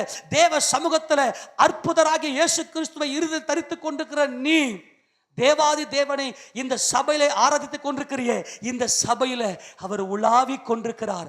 இயேசு ராஜா உலாவின அந்த சாலமோன் மண்டபத்தில், அந்த ஏதேன் தோட்டமாக மறுபடியும் நம்முடைய சபையை கர்த்தர் புதுப்பித்தார், ரீடெடிகேட் பண்ணார். Rededication, the festival of lights, Hanukkah. இன்றைக்கு ஒவ்வொரு நாளும் நம்முடைய வாழ்க்கையில பிரகாசமான வெளிச்சம். எப்பொழுதுமே இந்த மெனோரால 7 அகல் விளக்கு இருக்கும். சென்ட்ரா ஒன்று இருக்கும், 7 அகல் விளக்கு இருக்கும். ஆனா ஹனுக்கா பண்டிகை அன்னைக்கு மாத்திரம் 9 அகல் இருக்கும். Extra lights. பயங்கர மகிமையான பிரகாசமான வாழ்க்கை. ஏனென்றால் உங்க குடும்பத்துல இயேசு கிறிஸ்து உலாவி கொண்டிருக்கிறார். எத்தனை பேர் ஆமென் சொல்ல முடியும்? சபையில இயேசு ராஜா உலாவி கொண்டிருக்கிறார். ஏனென்றால் அவர் நாமத்தில் அற்புதங்களை அனுபவிக்கிற நீங்கள் இந்த சாலமோன் மண்டபத்திற்கு ஓடி வந்தீர்கள், இருக்கிறீர்கள். இந்த மகிமையான இந்த சியோன் எருசலேமுக்குள்ளே வாசமா இருக்கிற உங்களுக்குள்ளே அவர் உலாவுகிறார். உங்கள் குடும்பத்தில் கிறிஸ்து உலாவுகிறார். கிறிஸ்து வாழ்ந்து கொண்டிருக்கிறார். சும்மா இல்லை, இதெல்லாம் சத்தியம். ஒவ்வொரு நாளும் அவர் உங்க வீட்டில் உலாவரத்தை அனுபவிங்க. உங்க வாழ்க்கையில் அவர் செய்கிற அற்புதத்தை அனுபவிங்க. கர்த்தர் என்றென்றைக்கு மகிமைப்படுவாராக. ஆமேன் சொல்லாமா? யாரு அடையாளம், யாரு அற்புதம்? நான் தான் அற்புதம். ஆமேன். இங்க உள்ள சபைக்கு வந்து ஆராதிக்கிறோமே, தேவனோடு இயேசு கிறிஸ்து நாமத்தில் சமாதானம் பெற்று தேவாதி தேவனை ஆராதிக்கிறோமே, அவரை பாடல் பாடி துதித்து மகிமைப்படுத்துகிறோமே, நாம் தாம் அடையாளங்களும் அற்புதங்களாக இருக்கிறோம். நான் ஒரு அற்புதம். சொல்லுங்க, எல்லாம் சொல்லுங்க பார்க்கலாம். இயேசு கிறிஸ்து நாமத்தில் தேவனை ஆராதிக்கிற நான் அற்புதம். என் வாழ்க்கையே ஒரு அற்புதம். ஆமேனா? எத்தனை பேர் சந்தோஷம்? உங்க வீட்டில் உலாவுறாருங்க. எப்படி? அந்த வசனவாசி மல்கியா 2ஆம் அதிகாரம், மல்கியா 2ஆம் அதிகாரம், மல்கியா 2ஆம் அதிகாரம் 14ஆம் வசனம். ஏன் என்று கேட்டீர்கள், ஏன் என்று கேட்கிறீர்கள், கர்த்தர் உனக்கும் உன் இளவயதின் மனைவிக்கும் சாட்சியாயிருக்கிறார். எல்லா கரங்களை ஊத்தி ஆமென் சொல்லாமா? நல்லா கவனிங்க. சபையில ஓடி வந்த உங்களுக்கு உங்க குடும்பத்துல உலாவுறார். ஏதேன் தோட்டத்துல இந்த ஆதாமும் ஏவாளும் ஓடி ஒளிந்தார்கள். ஆனால் இந்த இயேசுவே கிறிஸ்து, இவரே சமாதான காரணர் என்று ஓடி வந்துவிட்ட உங்க வீட்டில் உங்க கணவன் மனைவிக்கு சாட்சியாய் அவர் நிற்கிறார். ஆமேனா? உங்க குடும்பம் சமாதானமா இருக்கும். ஆமேன். உங்க குடும்பத்தில் சந்தோஷம் பெருக்கெடுத்து ஓடும். ஏன்னா முன்னாடி உன் இளவயதின் மனைவிக்கு நீ துரோகம் பண்ண, ஆனா இப்ப நான் சாட்சியா வந்துட்டேன். நீங்க எல்லாரும் சாலமோன் மண்டபத்துக்கு வந்துட்டீங்க. இனிமே உங்க வாழ்க்கையில சமாதானமே. ஆமேன். ஒருவன் கிறிஸ்துவுக்குள் இருந்தால் புது சிருஷ்டியா இருக்கிறான், பழையவைகள் ஒழிந்தன, எல்லாம் புதிதாயின. அப்ப கணவன் மனைவி எங்க இருக்கிறாங்க? குடும்பத்தில் இருக்கிறாங்க. அப்ப ஏசப்பாக்கு என்ன தேவை? குடும்பம் தேவை. இந்த ஆண் பெண், இந்த ஆதாம் ஏவாளை அங்கே சிருஷ்டித்து விட்டு அவர்கள் உறவுல, கணவன் மனைவி உறவுல, அந்த குடும்பத்துல உலாவும்படியாய் கர்த்தர் வந்தார். ஆனால் இவர்களோ ஓடி ஒளிந்தார்கள். ஆனால் 2000 ஆண்டுகளுக்கு முன்பதாக அவர் சாலமோன் மண்டபத்திலே உலாவி, ஆமேன் சொல்லுங்க, கல்வாரி சிலுவையில் நமக்கு சமாதானத்தை ஏற்படுத்தி கொடுத்து நம்மை சபைக்கு அழைத்திருக்கிறார். இந்த சியோன் எருசலேம் என்கிற இந்த சபையில அவருக்கு அற்புதங்களாய் இருக்கிறோம். ஆமேனா? அப்ப நம்ம குடும்பத்துல ஏசப்பா உலாவுகிறார். ஆமேன். எல்லாரும் ஆமேன் சொல்லுங்க. எத்தனை சந்தோஷமா இருக்கு. உள்ள வந்து விட்ட நீங்கள், சாலமோன் மண்டபத்தில் இருந்து விட்ட நீங்கள், உங்கள் வீட்டில், அதுதான் நாங்கள் அன்பாய் சொல்லுகிறேன், நாங்கள் வரும்போதெல்லாம் வீட்டில் இருங்க. வேணா இனிமேல் வேணா நான் ஃபோன் பண்ணிட்டு வரேன். அங்கே உங்கள் வீட்டில் வந்து இந்த வசனத்தை எடுத்து சொல்லி அதை நீங்கள் கேட்குறீங்க பாருங்க. அது சாலமோன் மண்டபம், அது சமாதானத்தின் நகரம், அது சியோன். ஆமேன்னு சொல்லுங்க. தேவனுக்கு குடும்பம் தேவை. நீங்கள் நல்லா இருப்பீங்க, நீங்கள் நல்லா வாழ்வீங்க, உங்கள் குடும்பம் சமாதானமாக இருக்கும். அதுக்கு தான் கிறிஸ்து இந்த பூமியில் நம்மை தேடி வந்தார். அந்த அற்புதர் தேவன் மகிமையாய் மாம்சத்தில் வெளிப்பட்டு என்னை வாழ வைக்க வந்தார். என்னை வாழ வைத்து விட்டார். அவர் என் கூடவே இருக்கிறார், என்னோடு உலாவிக் கொண்டே இருக்கிறார். ஆமேன் சொல்லாமா? எத்தனை பேர் சந்தோஷமா இருக்குது? அதனால தேவ சமூகத்தில் நல்லா நீங்க பாடி துதிங்க. உங்க வீட்டில் குடும்ப ஜபம் ஒலிக்கட்டும், அதிகாலையில் தனிப்பட்ட ஜபம் ஒலிக்கட்டும். கர்த்தர் உங்க வீட்டில் உலாவுகிறார். ஆமேனா? உங்க குடும்பத்துல உலாவுகிறார். காலையில எழுந்து அவரோடு கூட உலாவுங்க, அவரோடு பேசுங்க. அந்த நாள் முழுக்க உங்களோடு உலாவிக் கொண்டே இருப்பார். நீங்க வருகையிலும் போகையிலும் உங்கள் போக்கையும் வரத்தையும் அவர் ஆசீர்வதிப்பார். உங்களுடைய வேலை ஸ்தலத்துடைய ஆசீர்வாதம் உங்க கூட இருக்கும். அவர் உங்களுக்கு பலனாயிருப்பார். நம்ம எல்லாம் ரட்சிக்கப்பட்ட கூட்டம். இது எருசலேமின் கூட்டம், இது சியோனின் கூட்டம். ஆமேன், ஆமேன். ஆக இந்த உபதேசத்துல இயேசுவே கிறிஸ்து என்று விசுவாசிக்கிற ஒவ்வொரு இருதயத்திலும் அற்புதம் இருக்கிறது. அவங்க வாழ்க்கையே அற்புதமா இருக்கிறது. ஆமேன் சொல்லாமா? உங்க குடும்பத்தில் இப்ப யார் உலாவுறது? எத்தனை சந்தோஷமா இருக்குது. ஆக உனக்கும் இளவயதின் மனைவிக்கும் நான் சாட்சியா வந்துட்டேன். அதனால தான் இங்க ஓடி வந்து அந்த சாலமோன் மண்டபத்தில் இருந்தாங்க. குடும்பங்கள் கட்டப்பட்டுச்சு, குடும்பங்கள் சீரடைஞ்சது. அப்போ ஒரே இதோ எக்கால சத்தத்தோடு வரும்போது ஒரே படுக்கையில் இருவரில் ஒருவன் ஏற்றுக்கொள்ளப்படுவான், ஒருவன் கைவிடப்படுவான் சொன்னாரே. அவருக்கு தேவை குடும்பம். அன்னைக்கு ஓடி வந்தார், அன்னைக்கு உலாவினார். இன்னைக்கு உன் குடும்பத்தில் இந்த கிறிஸ்து உலாவுவாரே ஆனால் நித்திய காலமாய் நீ அவரோடு கூட மகிமை அடையலாம். அந்த படுக்கையில் 2 பேர்ல ஒருவன் ஏற்றுக்கொள்ளப்படுவான், ஒருவன் கைவிடப்படுவான். இன்னைக்கு உன் குடும்பத்தில் கர்த்தர் உலாவி கொண்டிருக்கிறார். எத்தனை பேர் கர்த்தரோடு உலாவுகிறீர்கள்? ஆமேன் சொல்லுங்க. அவரோடு பேசுங்க. சாலமோன் மண்டபம் உன் வீடு, உன் வீடு சாலமோன் மண்டபம். உள்ளே வந்து இயேசுவே எங்க ரட்சகர்னு திருவிருந்து எடுக்கிறியே, நீ சாலமோன் மண்டபத்தில் இருக்கிற அற்புதம். நீ நீ அதிசயம், நீ ஆச்சரியமாய் கர்த்தருனை மகிமைப்படுத்த போகிறார். அவருக்கு தேவை குடும்பம். உள்ளே வந்த உங்கள் குடும்பம், இந்த சாலமோன் மண்டபத்தில் வந்து இருக்கிற உங்கள் குடும்பம் அற்புதமாக இருக்கும். ஆமேனா? தேவன் ஒவ்வொரு நாளும் உங்கள் வாழ்க்கையில் அற்புதத்தை காண செய்வார். நம்ம எல்லாரும் முழங்கால் படியிட்டு ஆண்டவருக்கு நன்றி சொல்லாமா? அப்பா, நாங்கள் உம்மை ஸ்தோத்திரிக்கிறோம் ஆண்டவரே.